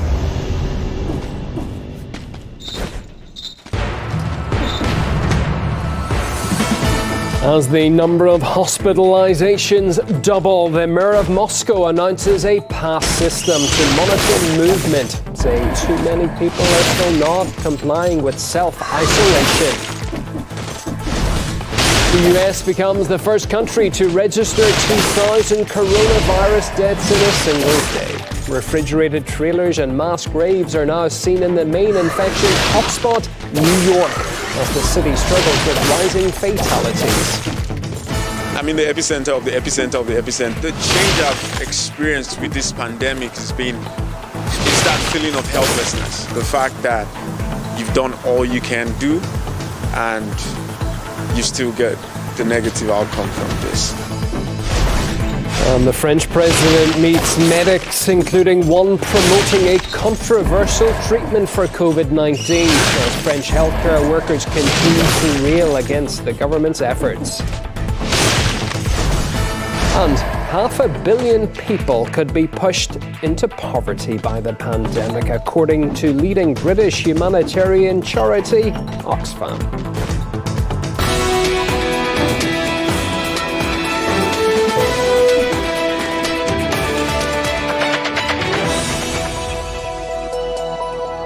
Around the clock across the world, this is RT International from the team and myself, Ewan O'Neill. Hello and welcome. Let's begin with the latest figures this hour on the COVID-19 pandemic. The number of cases around the world still on the rise, with 1.7 million people now infected. Another grim milestone's been reached too. More than 105,000 have succumbed to coronavirus. But it's also known that almost 4 times that figure, 390,000 people, have caught it and they have recovered.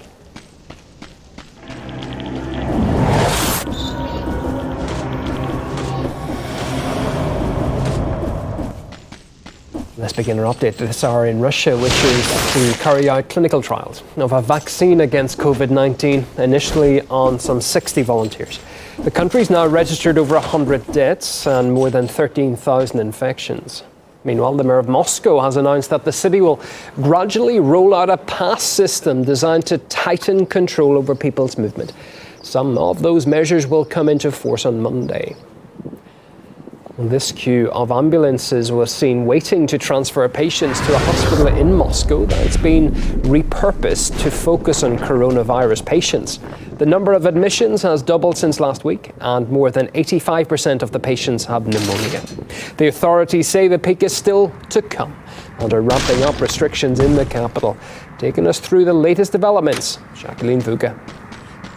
Late on Friday evening, it was announced that there's going to be a new system of passes to be used in the Russian capital. And that was announced on the Moscow mayor's website, where he said that it was a question of the health and the safety of all the people living in Moscow. And because the situation has only gotten worse recently, that he was really left with no choice but to implement this. Since the beginning of this week, the situation with the coronavirus has been worsening. Previously, hospitals has been receiving 500 patients daily. Now the number has surpassed 1,000. A pass regime inside the city is an inevitable restriction which will be implemented gradually, starting from Monday. Now, over the past few days, there really has been a sharp increase in new cases in the Russian capital. Almost every day has seen about 1,500 new cases, and just on Friday, there was almost 2,000, along with 18 deaths as well. Now, another announcement that we heard was that for the next week, there will be further restrictions on businesses in Moscow, and all but the most essential ones will be shut for the week, and that could possibly be extended. Most of Moscow's organizations and enterprises will temporarily stop working for a week, with the possibility to prolong it. Only essential enterprises will keep operating. It's just those people who work at those essential businesses who will be the first ones affected by and seeing how this pass system works. Because the first stage that's being rolled out will be passes given to people in order for them to get to their places of business. The second round, whenever that is released, will be for other trips around the city. And the third, if necessary, will actually be passes for people to leave their houses at all in order to move around their neighborhood, to go to their local store, their pharmacy, or anything like that. And of course, that's something we've seen in a number of European countries.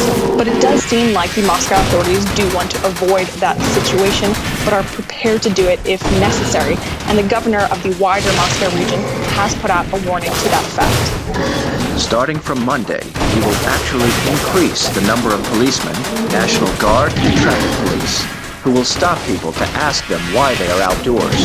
That's why I'm asking you to stay home and take seriously all the precautions we are facing now to prevent the spread of the virus.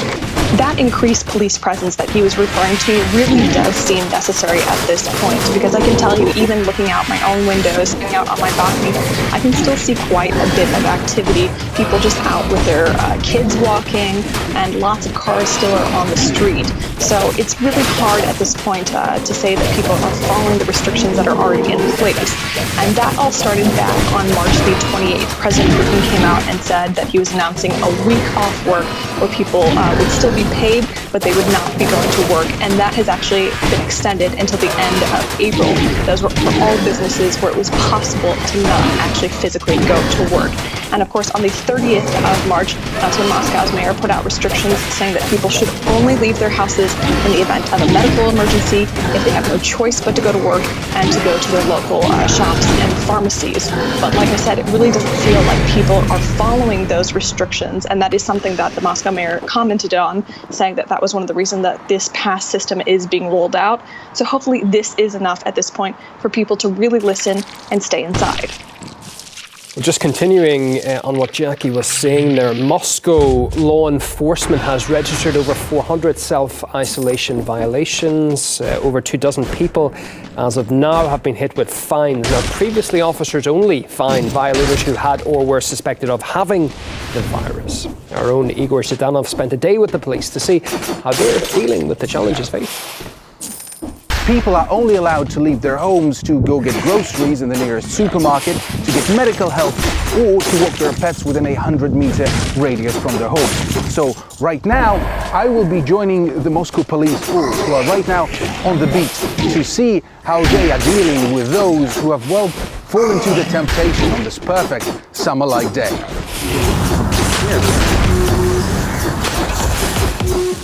Please follow the self-isolation rules.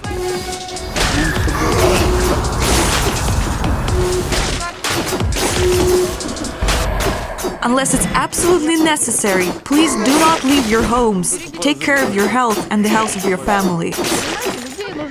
We should love people. We're all different. People don't even argue. They say, yeah, we understand everything. I'm just going to the shop and back, to the pharmacy and back. People really understand that we have to conduct this patrol. There are considerably fewer people around, as you can see everywhere. Russian tech giant Yandex has recently rolled out a self-isolation rating for cities. Moscow has been rated a solid 3 out of 5. A good, but still far from perfect score. So I asked police if they're going to switch from words to action. Fines.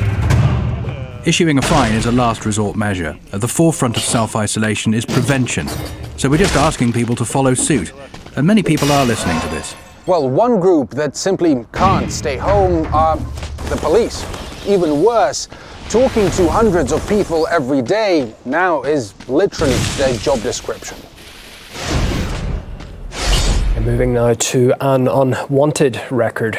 The United States has registered the world's largest number of deaths in a single day.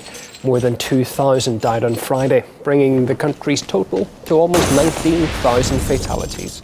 Among efforts to cope with the rising number of bodies, dozens of refrigerated trucks have been parked up, ready to be used as makeshift wards. A doctor working in the Bronx says his experience fighting coronavirus is worse than tackling Ebola. I'm in the epicenter of the epicenter of the epicenter, and I'm with colleagues that are from different parts of the world, giving their all every day and night. I grew up in Nigeria, I was born and raised, and also trained there. And I experienced the Ebola period, but this is crazier than what I could have ever imagined. The change I've experienced with this pandemic is that feeling of helplessness sometimes. Like the fact that you've done all you can do, and you still get the negative outcome from this. In my personal experience, it was, I would say, moderate symptoms. I was quarantined for more than 7 days, at least 7 days, and it was scary. The major part of this experience was fear. And with what I've seen in the hospital and with the cases I've seen young people die from this, I think there was a very large component of fear for me, because there are two ways you can go. You can get better, or you could go to the ICU and get intubated and probably die from this. And that was the fear part. But I know I'm a man of faith, so I, as much as possible, just try to put things to God's hand, and I got healed. Well, health workers, they arguably risk the most exposure, don't they, to coronavirus? What you're seeing here are hospital staff in New York holding a vigil on Friday for colleagues who lost their lives fighting the pandemic. RT America's Trinity Chavez has more now on the strain the city's hospitals are under right now. Today, New York City, the crossroads of the world, has more confirmed cases of COVID-19 than any other city on Earth. Hospitals still hitting capacity and medical staff pushed to their brink. Everything we're trying, pre-hospitally, we're giving our all. We're really, every EMT and paramedic in this city right now is giving more than they ever have. While the U.S. Navy hospital ship Comfort and the Javits Center are supposed to help alleviate stress off the city's hospital system, the 500-bed vessel Comfort just has over 60 patients, while the 1,000-bed Convention Center Field Hospital has seen about 225 patients. New reports suggesting the Army and the Navy are handpicking and transporting small numbers of hospital patients while the virus continues to strain ER rooms. First responders also on the front lines. The FDNY reporting that nearly 400 EMS workers, including firefighters, tested positive for the coronavirus. We've dealt with large-scale events before, but we haven't dealt with a sustained, serious call volume, now going on its third week with no end in sight. And roughly 3,000 of the department's 15,000 were out sick. I hate to say we know what we signed up for, because as much as we may have known, we didn't know this. We haven't seen this. No one has seen this. But we know why we signed up for this. It's to help. But perhaps some hope. The governor now saying the curve is slowing. But while the curve may be leveling off, the city is still dealing with the mounting coronavirus death toll. The National Guard now using rental vans to pick up hundreds of dead bodies from New York City homes. Morgue space in the city dwindling. The city now using an island off the Bronx waters called Hart Island as a temporary burial site. An aerial view shows hired contractors wearing protective gear, digging graves, and lining up dozens of caskets in those deep trenches. Under a new policy, the medical examiner's office will keep bodies in storage for 14 days before they're buried in Hart Island's Potter's Field, which is a burial site for people whose families can't afford a funeral or who go unclaimed by relatives. The number of burials increasing from about 25 a week to now 24 a day. Reporting in New York, Trinity Chavez, RT. Well, let's take our attention back to Europe, where the French president's been meeting health professionals to hear firsthand what it is like tackling coronavirus in the midst of criticism as well, focused on the government's response. One encounter in particular has been raising eyebrows, as Charlotte Dubinsky explains. As the race is on to find some way to bring COVID-19 to its knees, it seems the French president isn't leaving any stone unturned. Emmanuel Macron spent a day visiting medical staff, although some may have been a little surprised to learn that on his list was Professor Didier Raoult. Raoult is the head of the IHU Mediterranean Infection Institute in Marseille, and some of his ideas about COVID-19 have raised eyebrows. I am a practitioner and doctor, and I am shocked to see this survey that says that only 37% of doctors in the whole world prescribe hydroxychloroquine. In France, the amount of people who prescribe it without saying anything is huge. He claimed, following a small study, that chloroquine, a malaria drug, was the cure and should be used immediately. Raoult even won a fan stateside in Donald Trump. There's a real chance that it could have a tremendous impact. It would be a gift from God if that worked. Those claims caused controversy amongst the medical community here in France. Anytime, anywhere. The DW Media Center. How does a virus spread? Why do we panic buy? And when will all this end? These are just three of the topics that we've covered in our weekly radio broadcast. The show is called Spectrum. If you would like any more information on the coronavirus or any other science topic, you should really check out our podcast. You can get it wherever you get your podcasts. You can also find us at dw.com/science.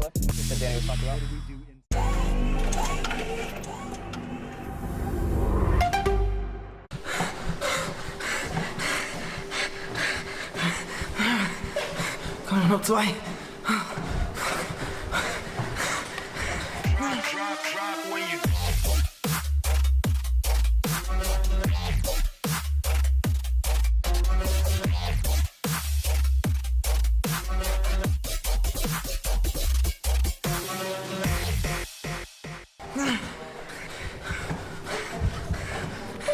This is Johnny.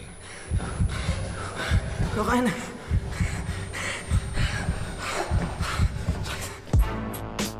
He was told he would never be able to walk. Since birth, he suffered from extreme muscle spasms. Despite all the odds, he wants to be accepted as an athlete and a sports student. We go back to the motherland. He relies on a handful of carers 16 hours a day. They ain't what they swear they know they nice. Johnny is in a constant fight against bureaucratic hurdles and exclusion. Sports is his way out. When it comes to my body and my disability, sports is my elixir of life. Without it, I wouldn't be able to lead an independent life, because I wouldn't be able to move properly. And that's why sports is my medicine, my only form of medicine, and I want it to stay that way.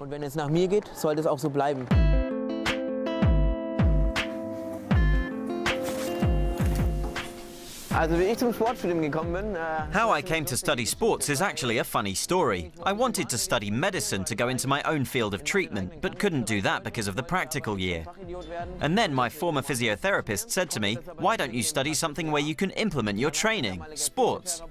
My first reaction was, he's off his rocker. So I asked, are you going to run the 3,000 meters for me in the aptitude test or what?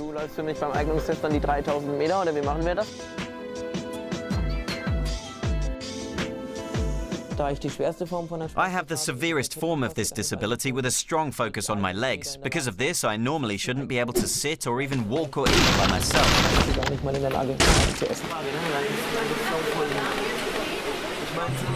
Today, Johnny's usual swimming pool is occupied. That's why he's had to settle for the cold basin.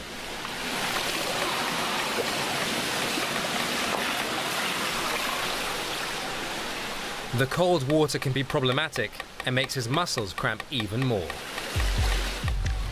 To keep warm, he has to power through from the start.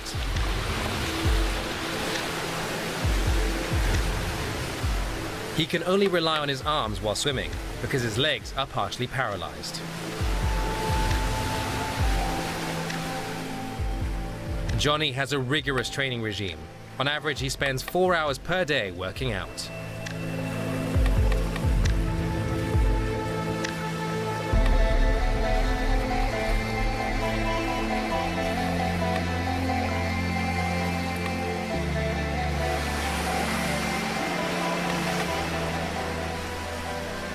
Johnny doesn't just swim. He's a bit of a daredevil and does tons of crazy stuff.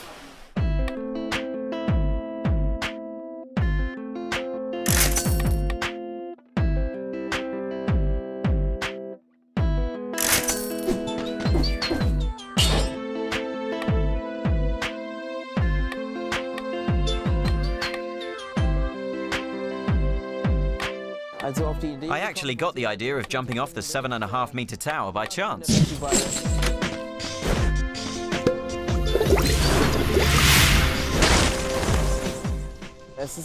I was angry that people don't treat me like a normal person, even people that have known me for a long time.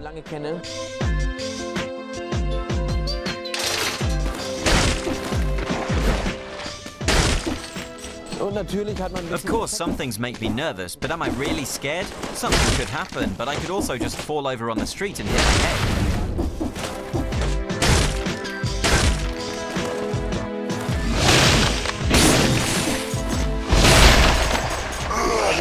If I think about my fears, no, I'm not scared. I just try things out and see whether they work out or not.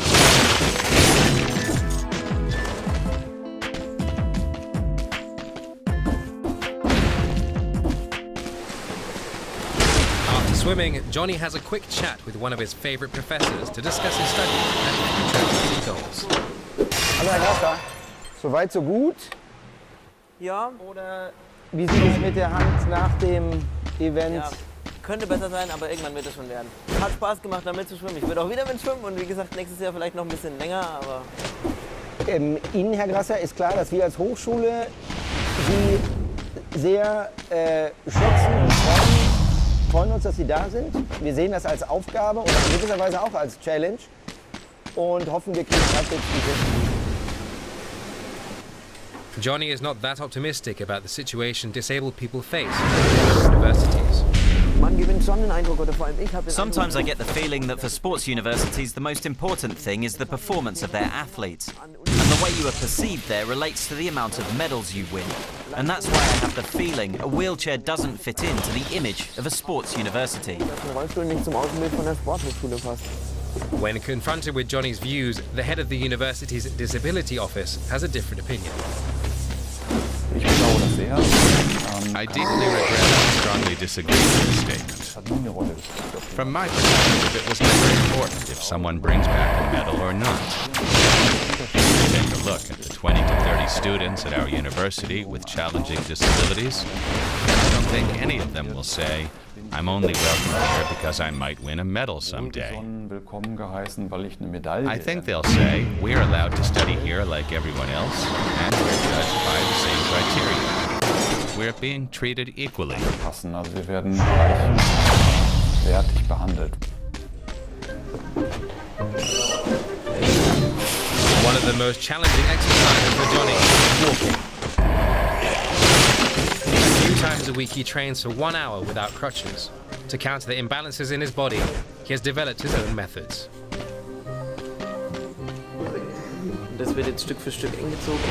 It gets tightened bit by bit and pulls my back straight, so I can walk upright on the treadmill.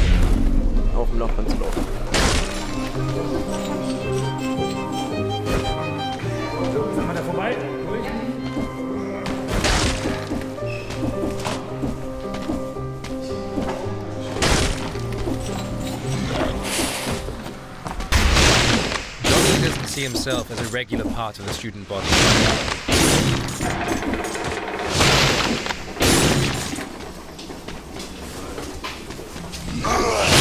Sometimes other students have problems treating him like a normal person. He feels left out.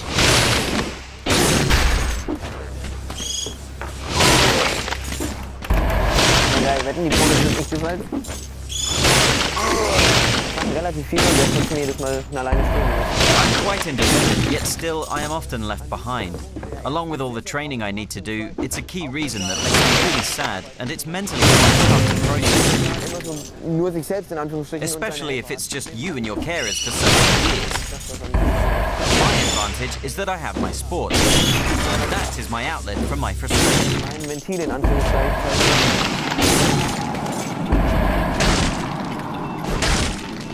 Johnny also struggles with everyday situations. Even in Germany, being in a wheelchair means encountering many obstacles. So. Ja, das könnte lustig werden, aber ich brauche einen zweiten, sonst geht das nicht. Also.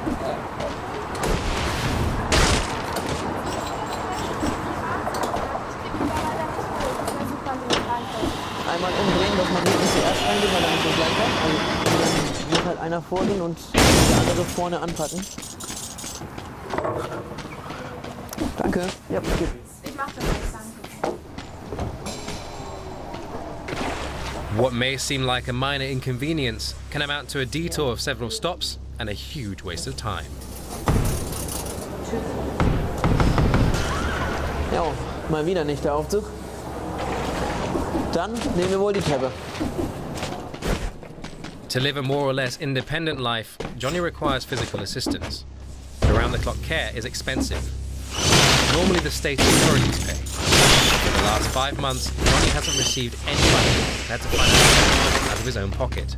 Almost 40,000.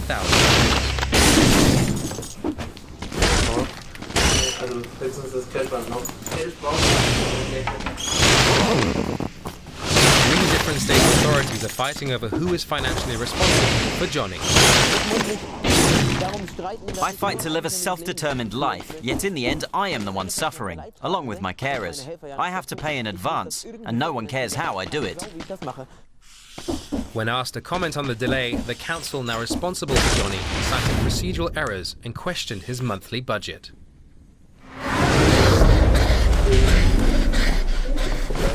Despite all the odds, Johnny continues to fight against his own body and all the obstacles in his way. To counter the inward rotation of his left knee, Johnny needs someone to help him coordinate his movements. His partially paralyzed legs need weights to feel the impact of his feet on the treadmill. Because of the muscle tension in his body, everything he does burns at least twice as many calories as a person without his disability. Stop.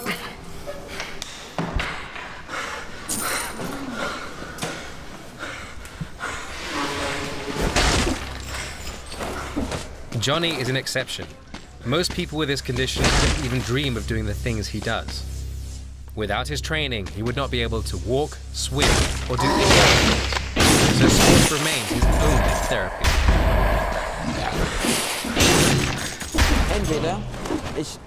Either I don't train at all and my physique deteriorates to such an extent that I drop into the category I'm supposed to belong in, meaning everything will be paid for, even the 20-meter cab ride to university, or I do everything in my power to improve my physique and in theory save the government some money. Instead, they reduce my installments, even though I only want to live a self-determined life. If Johnny loses his fitness, he loses his freedom. He has more plans and goals he wants to fulfill. He wants to start his own business designing sportswear and become a motivation coach. He wants to climb Sugarloaf Mountain in Brazil. And if surfing ever becomes a Paralympic sport, he'll do anything to take part.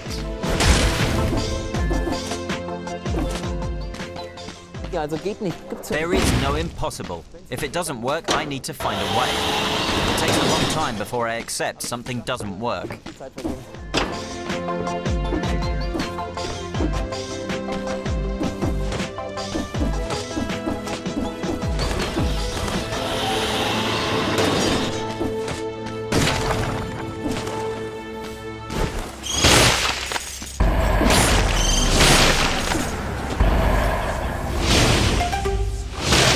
The conflict zone. 16 months have gone by since the Saudi journalist Jamal Khashoggi was killed by the police of his own state. My guest is Adel Al-Jubeir, the Saudi Minister of State for Foreign Affairs. Why are there still so many unanswered questions about the murder and why the massive crackdown on human rights activists inside Saudi Arabia?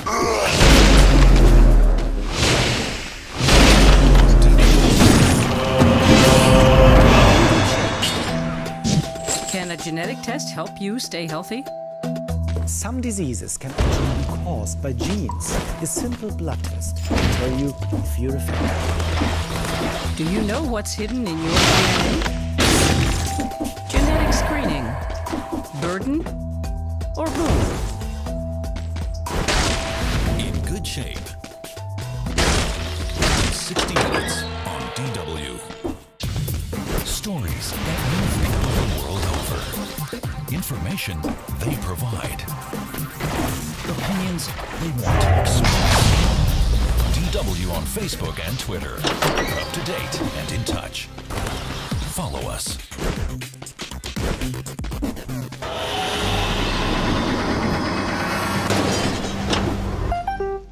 This was a rogue operation that was not authorized. We still don't know what happened to the remains of Mr. Khashoggi. How is that possible? We don't have a history of murdering our citizens. 16 months have gone by since the Saudi journalist Jamal Khashoggi was killed by agents of his own state in Istanbul. But the issue doesn't go away. My guest this week here at the Munich Security Conference is Adel Al-Jubeir, the Saudi Minister of State for Foreign Affairs. Why are there still so many unanswered questions about the murder, and why the massive crackdown on human rights activists inside Saudi Arabia?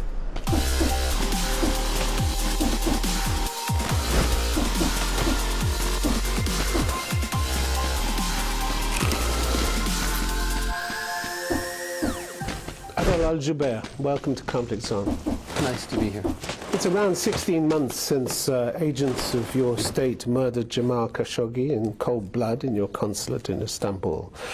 What's striking in retrospect is that 3 days later your Crown Prince Mohammed bin Salman told the Turkish authorities to search the consulate and added, "We have nothing to hide." Remarkable statement, because in fact the last 16 months have been full of aspects of this case that you have hidden right from the start and gone on hiding. Isn't that the truth? I don't believe so. We have said that this was a rogue operation, that it was not authorized. We investigated the people who were part of this operation. Charges were leveled against 11 of them. 5 of them were facing the death penalty. The trial began in January. The trial was attended by representatives of the permanent 5 countries in the Security Council, plus Turkey. Plus I'd like to talk about the trial, but straight away after the event, let's just take that expansive offer from the Crown Prince to search your consulate. It was another 10 days before Turkish investigators were actually allowed into the building. Why so long if you had nothing to hide? I'm not a technical person, but I understand that there are situations where countries have to agree on the mechanics and the modalities of how you operate to keep your country sovereign territory.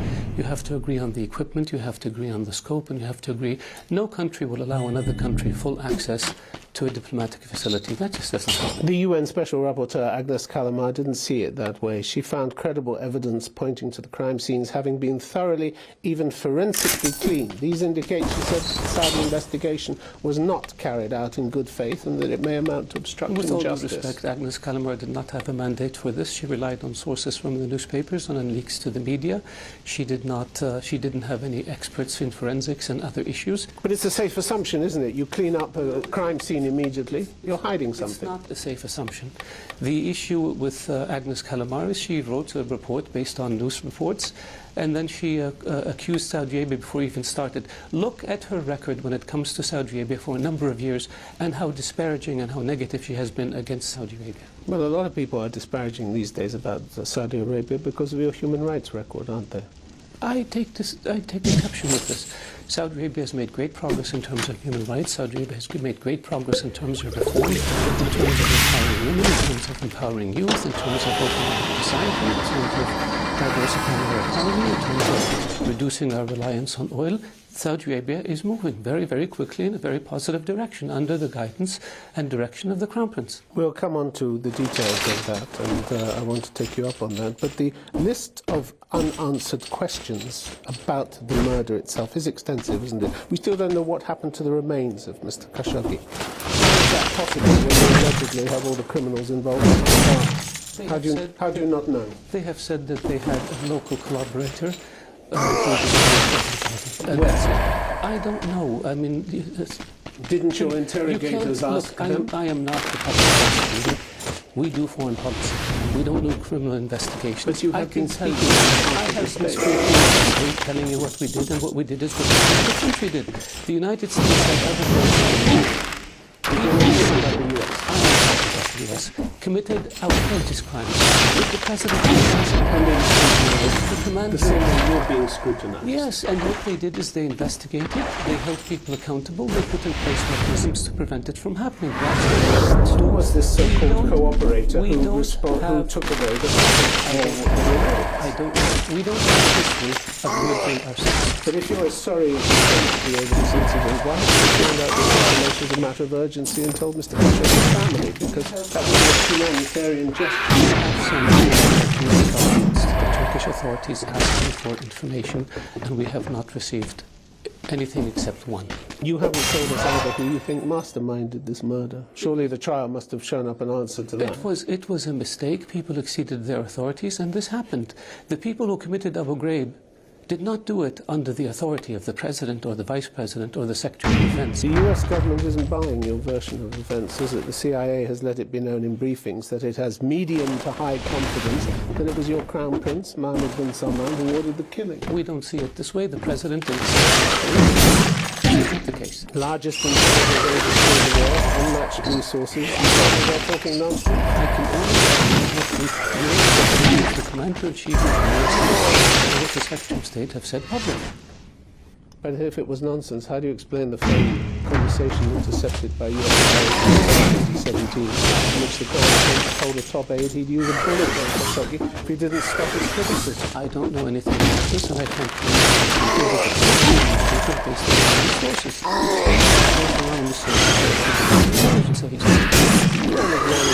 It's been an important step, this trial, towards accountability. But this is failed procedural and substantive. Trials being held behind closed doors.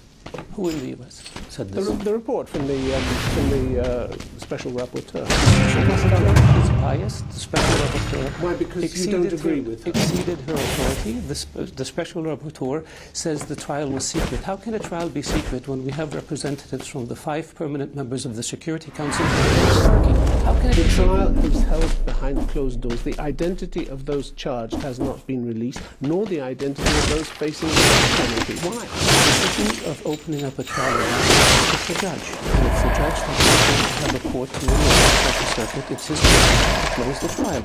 Now, the representatives from the other countries who were there have access to all the proceedings, and they know the names of the people. Why were they told not to speak? Because we want to make sure that when the trial is over and charges are settled, the punishment is announced and people can see it. You cannot accuse somebody of being innocent, and then in the end, they lose face, society shuns them. Sentenced to death. All of them. 5 of them have been sentenced to death. 1 of them has been investigated, and I believe 10 or 11 have been charged. 5 have been sentenced to death. Why can't we know their names? We're not going to change the verdict on them.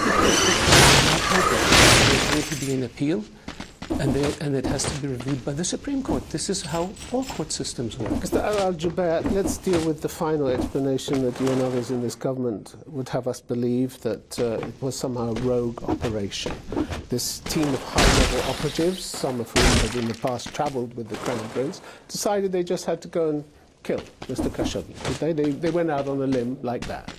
I believe they went to talk to him and they want to convince him to come back to Saudi Arabia. Something went terribly wrong and an altercation happened and he was murdered. They went with an autopsy expert who had a bone saw with him. I don't know about that. I don't know about that. But everybody else seems to know about it. I don't care what anybody says. I don't know about that. The idea with it is that this was authorized and ridiculous. This was a rogue operation that happened, that shouldn't have happened.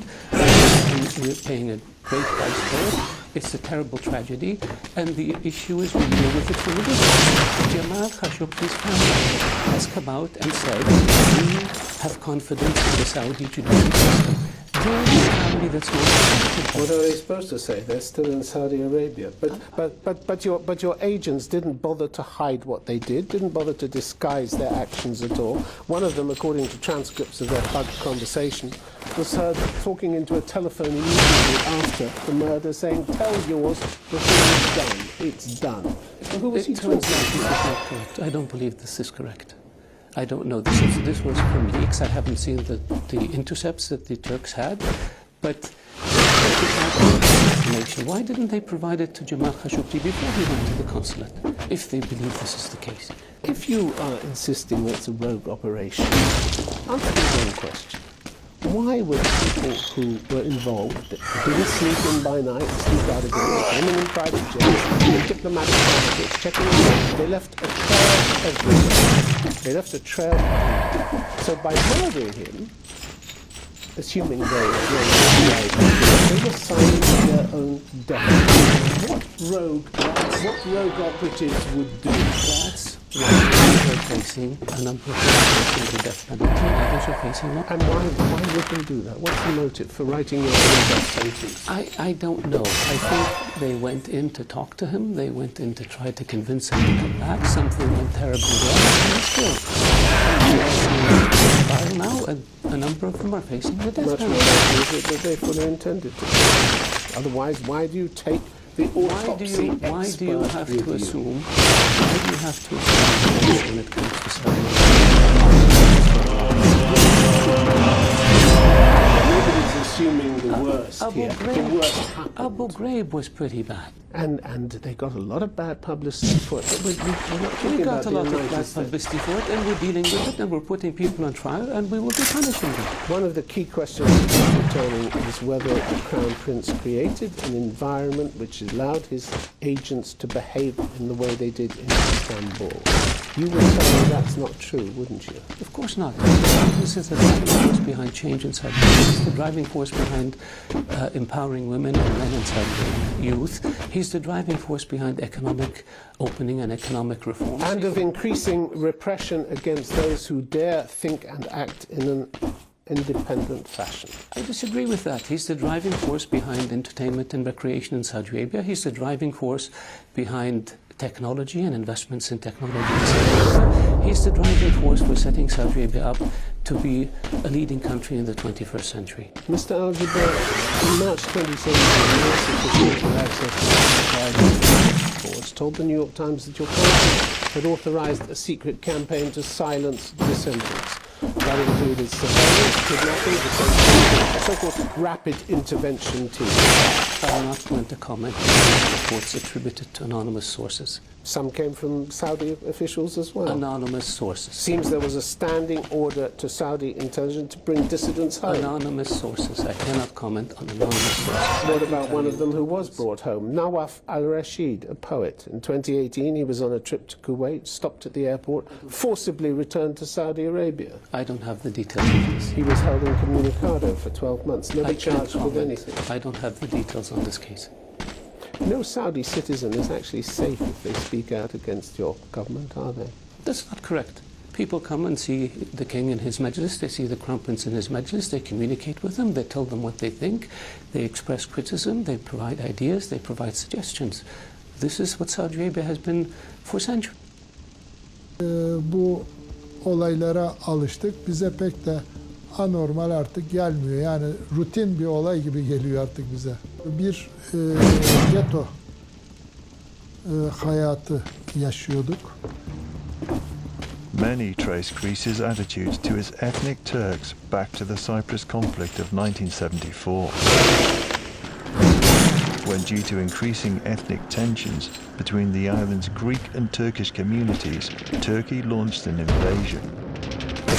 More than 500 people died in the fighting, which resulted in the partition of Cyprus. From this point on, the Greek state refused to recognize the ethnicity of its Turkish citizens. Akşamları biz Türk olarak yatağa yattık diyebiliriz, biraz plakatif ifade etmek gerekirseydi. Sabahleyin kalktığımızda da Yunan Müslümanı olarak kahvaltımızı almış bulunuyor. Her zaman arada çeken bir azınlık olarak olduk ve 74'te Kıbrıs sorununa ilgili Something like 60,000 ethnic Turks were stripped of Greek citizenship. Gerçek anlamda Yunanistan'da vatansız olarak yaşamak zorunda olmuş insanlar da kalmıştı. Bu insanlar aslında onlara insan haklarıyla, konularıyla ilgilenen kişiler, bunlara hayalet insanlar diyorlardı. Bu insanların hiçbir hakkı yoktu burada. Before 1990s, we couldn't get a driving license. So what were you supposed to do? Actually, almost all Turkish community, Turkish people here had horses. In fact, many Turkish villages were sealed off by military checkpoints well into the 1990s. Places like the village of Echinos. Oktay Hoca was a boy at the time, but remembers it well. This ended in the mid-90s. Until then, for somebody who was from other part of Greece, it was not possible for him to come in this area without any specific permission. Why you have to have and special identity in order to come to your area because it was minority, because it is minority. It was a policy. Minorities to become isolated in villages, isolated in ghettos. At the time, ethnic Turks weren't just having a difficult time in Greece. In neighboring Bulgaria, during the 1980s, communist authorities embarked on a brutal policy of forced assimilation, including giving ethnic Turks Slavic names. So the impetus for the elimination of the Turks because their names were Christian names.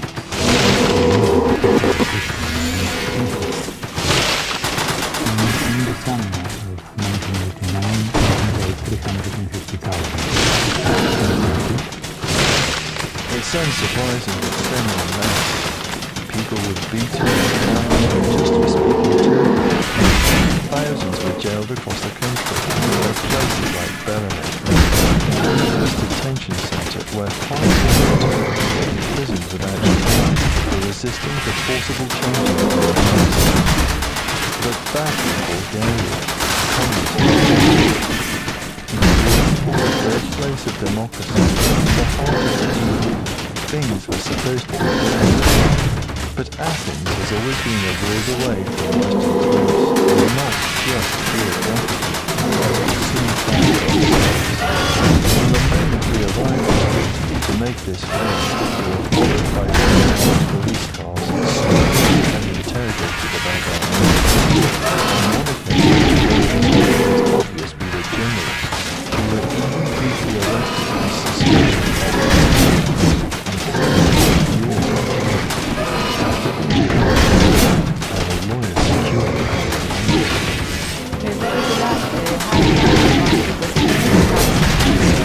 normal bizim alıştığımız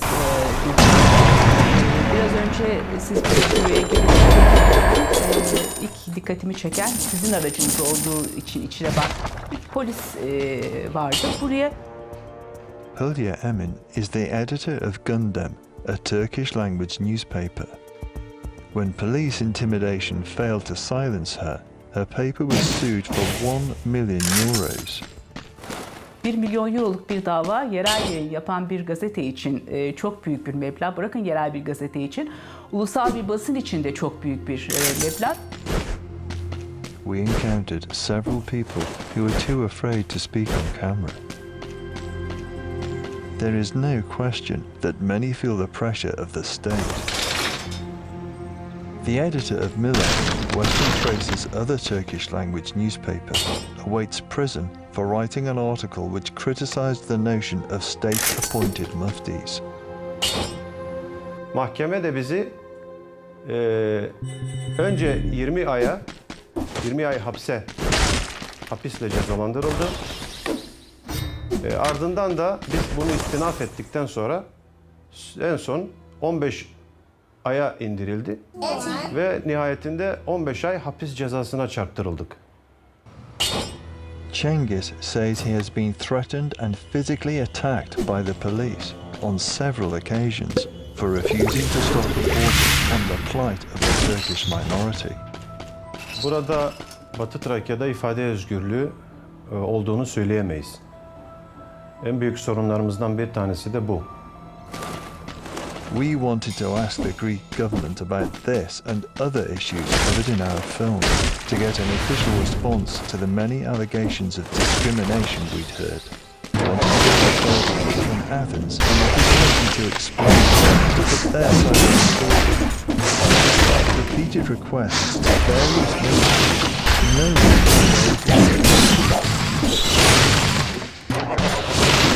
Nonetheless, successive governments have challenged accusations of human rights violations in Thrace, insisting that there is not a Turkish as February 2020, outgoing whatever is said, truth in international law cannot be in any way. The Muslim minority who lives in Thrace is a religious minority and not an ethnic one.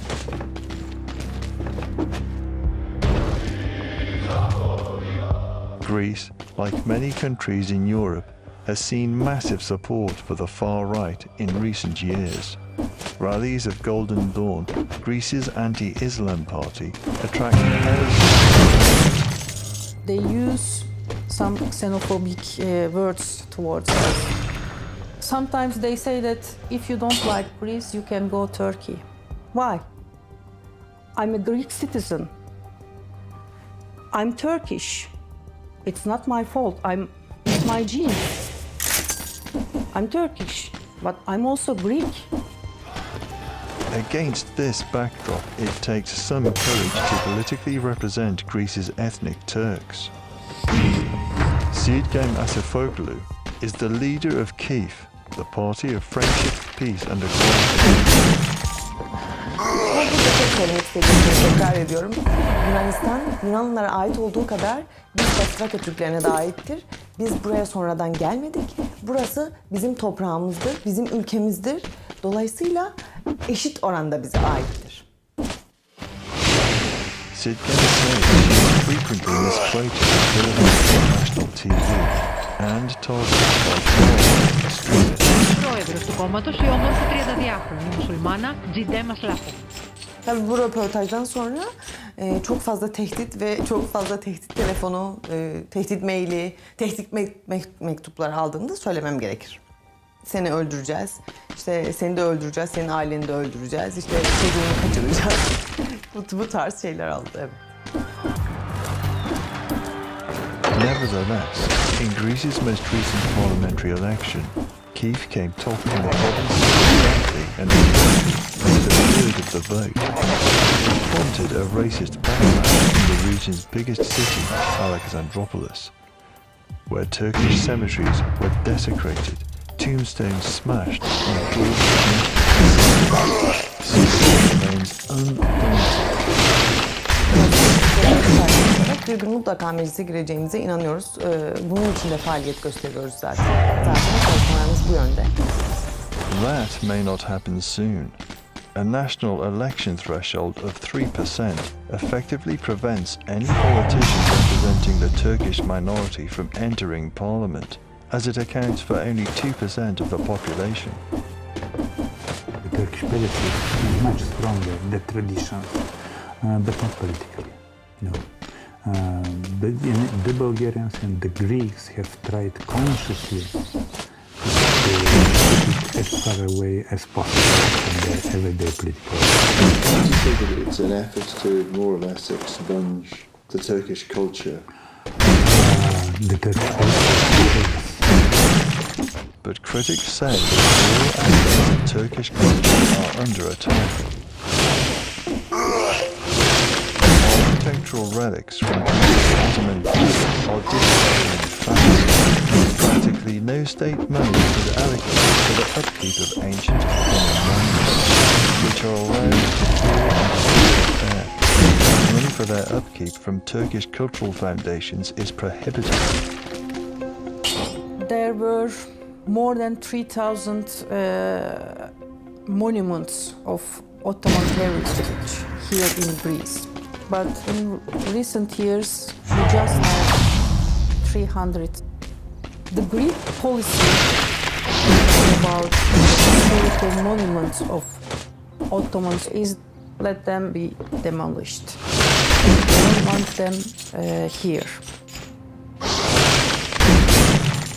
The Bayezid Mosque in Dilimantokia is a masterpiece of Ottoman architecture. It is the oldest mosque in Europe, built in the early 1400s.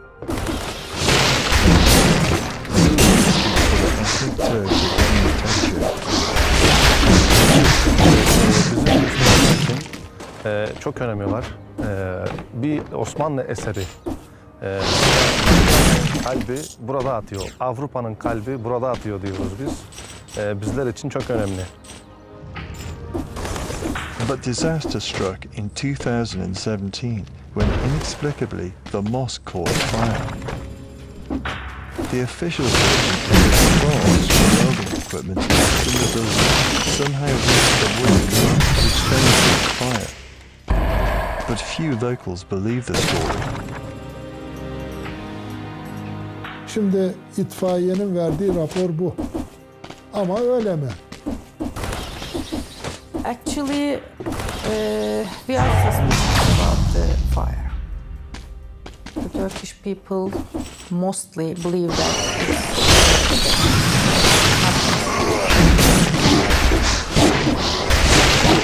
It's ironic that there's no shortage of ethnic Turks who speak up for freedom. Burada Türk azınlığı hiçbir zaman Yunanistan'ı sevmeme gibi bir durumla karşı karşıya kalmamış. Yani Yunanistan'dan hiçbir zaman nefret etmemiş. Alexander's grandparents, like many ethnic Turks, died defending Greece during the Second World War and its aftermath. Bazen acaba bizim büyüklerimiz, dedelerimiz boşu boşuna mı öldü diye insan düşünüyor. Neden öldü?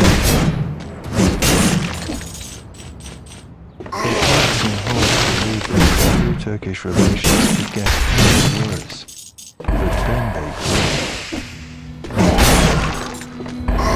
Unable to cope with the growing number of refugees arriving from Syria, on the 29th of April 2020, Turkey opened its land border with Greece for those thousands of the Greek army deployed. Hostility between the two countries was the worst it had been since the Turkish invasion of Cyprus. When soldiers started firing tear gas and smoke grenades over the border, Turkish troops returned fire. A very real conflict was only narrowly avoided. None of which bodes well for the ethnic Turks of Western Thrace. Ne yazık ki Türkiye ve Yunanistan ilişkileri buradaki azınlığın kaderini de biraz belirlemekte. Yani ilişkiler iyi olduğu dönemde buradaki azınlığın durumu da daha iyi olmakta. For now, that is just what Greece's ethnic Turks hope for. Komotini's Association of Turkish Teachers is holding its weekly music fest. You'd be forgiven for thinking that you were in downtown Istanbul. The atmosphere is surprisingly upbeat. Yani bize ülkemiz tanıması gerekiyor. Türkiye varlığımızı kabul etmesi gerekiyor. Değişmesi için.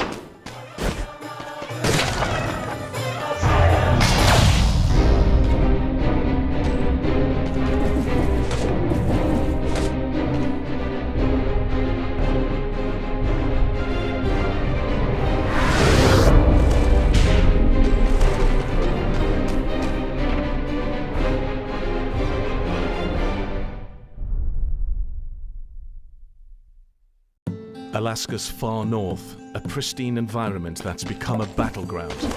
With the Trump administration keen to let oil companies start drilling, some in its remote communities are tempted by the promised wealth. We live here. We make the rules, not them. But others are bitterly opposed. We should not have to trade our culture for oil and gas. Crossing the high peaks of the Arctic Circle to investigate people in power at the edge of the earth on Al Jazeera.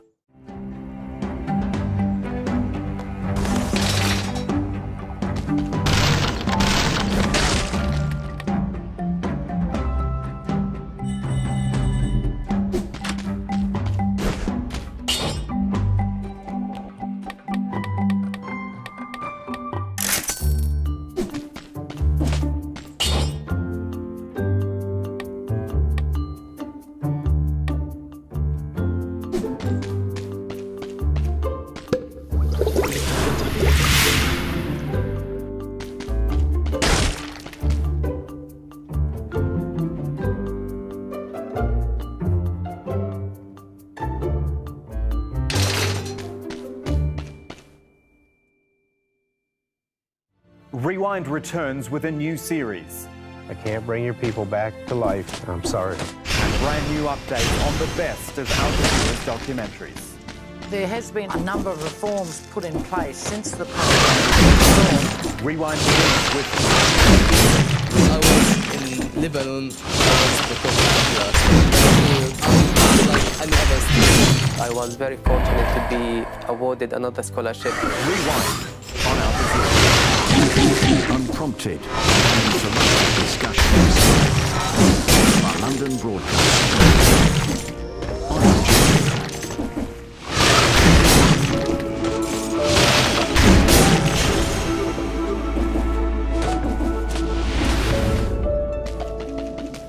It's going to disappear. One day it's like a miracle, it will disappear.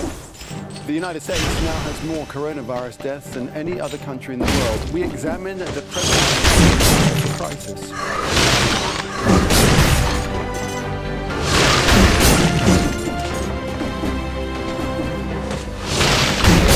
This is Al Jazeera live from Doha with comprehensive coverage a month on from the declaration of a pandemic, including the UK records more than 100 hospital deaths for a second day.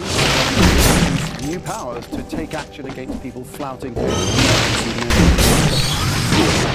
A lockdown is imposed in the 31 provinces across Turkey, including the biggest cities of Istanbul and Ankara. And two tech companies are developing an alert to let you know if you've come into contact with somebody who's infected. But does it infringe on privacy?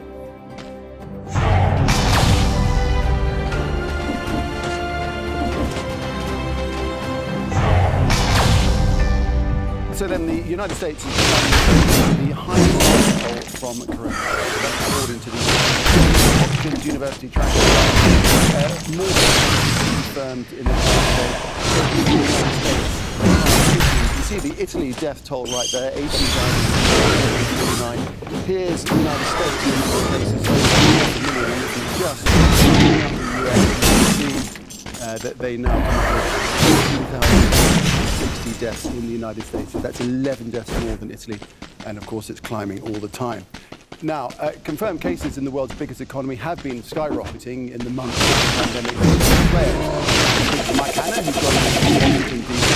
In fact, we hear Donald Trump talking about getting the country up and running as soon as possible. But then we have news from New York about schools remaining closed until September. Yes, indeed. The mayor of New York has announced that the schools will be closed for the rest of the summer. That means that 1.1 million children will not have had regular schooling for a period of some 3 months. A bit of dispute about this with the governor of New York. He says it's not the mayor's decision alone. It's a decision that has to be taken in conjunction with other areas of the wider metropolitan New York region, saying that the decision cannot be one person's alone. It's got to be taken in unison. So that's a small political fight playing out there. But President Trump continuing to insist that the testing protocol is well underway in the United States, saying that over 2 million people have been tested. But these figures are meaningless, according to many experts, without a per capita type figure. How many are being tested per 1,000, for example? And now, in the last few hours, once again, the United States has surpassed any other country in the world in terms of total number of fatalities. Most of those are New York State, but U.S. officials looking very anxiously to popular states like Florida and Texas as the next flashpoints in this ongoing pandemic. So to many, any talk about reopening the whole country or even parts of the country at this particular stage is completely unrealistic. That's according to this. And it's basically working for Germany, amongst others. Where does this leave?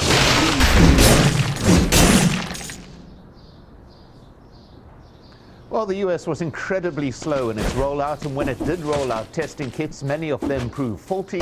It changed its testing kits right at the beginning from those issued by the World Health Organization to using some locally US manufactured ones, which were proved to be deficient in many cases. So there's still a massive shortage of testing kits out there. The much heralded quick test kit, which President Trump displayed in the last week, there's just not enough of them going out. And even there's not the full kit going out. Some governors complaining that they do not have enough valves with the testing kit. So there are still massive problems in the rollout. And this is very, very important because the top US senior health officials, correlating to those around the world, insist that the only way to be able to decide when lockdown, partial or full, is entered is with data. The only way that that data can be collected is by testing.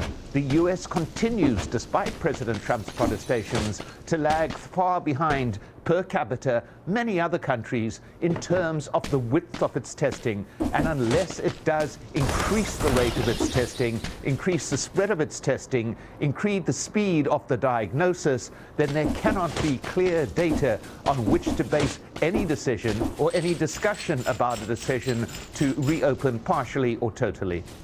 All right, Mike, we'll leave it there. Thanks very much, Mike Hanna there in Washington, D.C. Well, critics of President Donald Trump say his slow response is largely to blame for the numbers in the U.S. Our White House correspondent, Kimberly Halkett, has more. He has betrayed our national security. When the U.S. recorded its first coronavirus case, the United States was in the midst of another crisis. As a court impeachment trial against President Donald Trump, something that was distracting. But this political drama also leaves the president distracted from leading a response to the COVID-19 outbreak hitting the United States. Trump says he took the virus seriously from the start. I felt it was a pandemic long before it was called a pandemic, where you had to deal with other countries. Other statements suggest otherwise. In January, as the World Health Organization warned of a global crisis and coronavirus cases grew, Trump banned Chinese citizens from traveling to the U.S., but continued to downplay the threat. We have it totally under control. It's one person coming in from China. He suggested it would go away by April. Lawmakers expressed fears the U.S. was unprepared. I'm deeply concerned that we are way behind the 8 ball on this. By late February, as coronavirus gripped states like Washington and California, lawmakers on Capitol Hill publicly questioned administration officials regarding whether enough resources had been stockpiled to deal with the crisis. We do have in the Strategic National Stockpile ventilators, we have masks, we have... Enough? Well, of course not, or we wouldn't be asking for a supplemental to more of that. But by March, Trump widened travel restrictions to include some European countries. He also declared a national emergency in the U.S.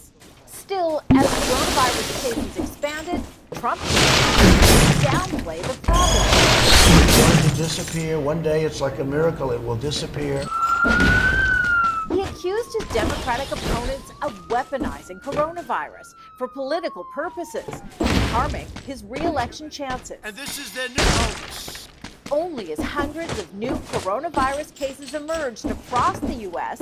did the White House announce national social distancing guidelines. It prompted closures of most U.S. businesses overnight, causing millions of Americans to lose their jobs and obliterate the once booming U.S. economy. Trump blamed China. And contradicting public health officials, Trump continued to project optimism, telling Americans he wanted businesses reopened by Easter. But as cases of coronavirus rose, Trump reluctantly expanded public health restrictions. We will be extending our guidelines to April 30th to slow the spread. President Trump has justified the mixed messages from his coronavirus task force, arguing he's the country's cheerleader, providing hope to Americans in a difficult time. But one analyst argues with the November presidential election on the horizon, Trump's response is driven by his desire to win a second term.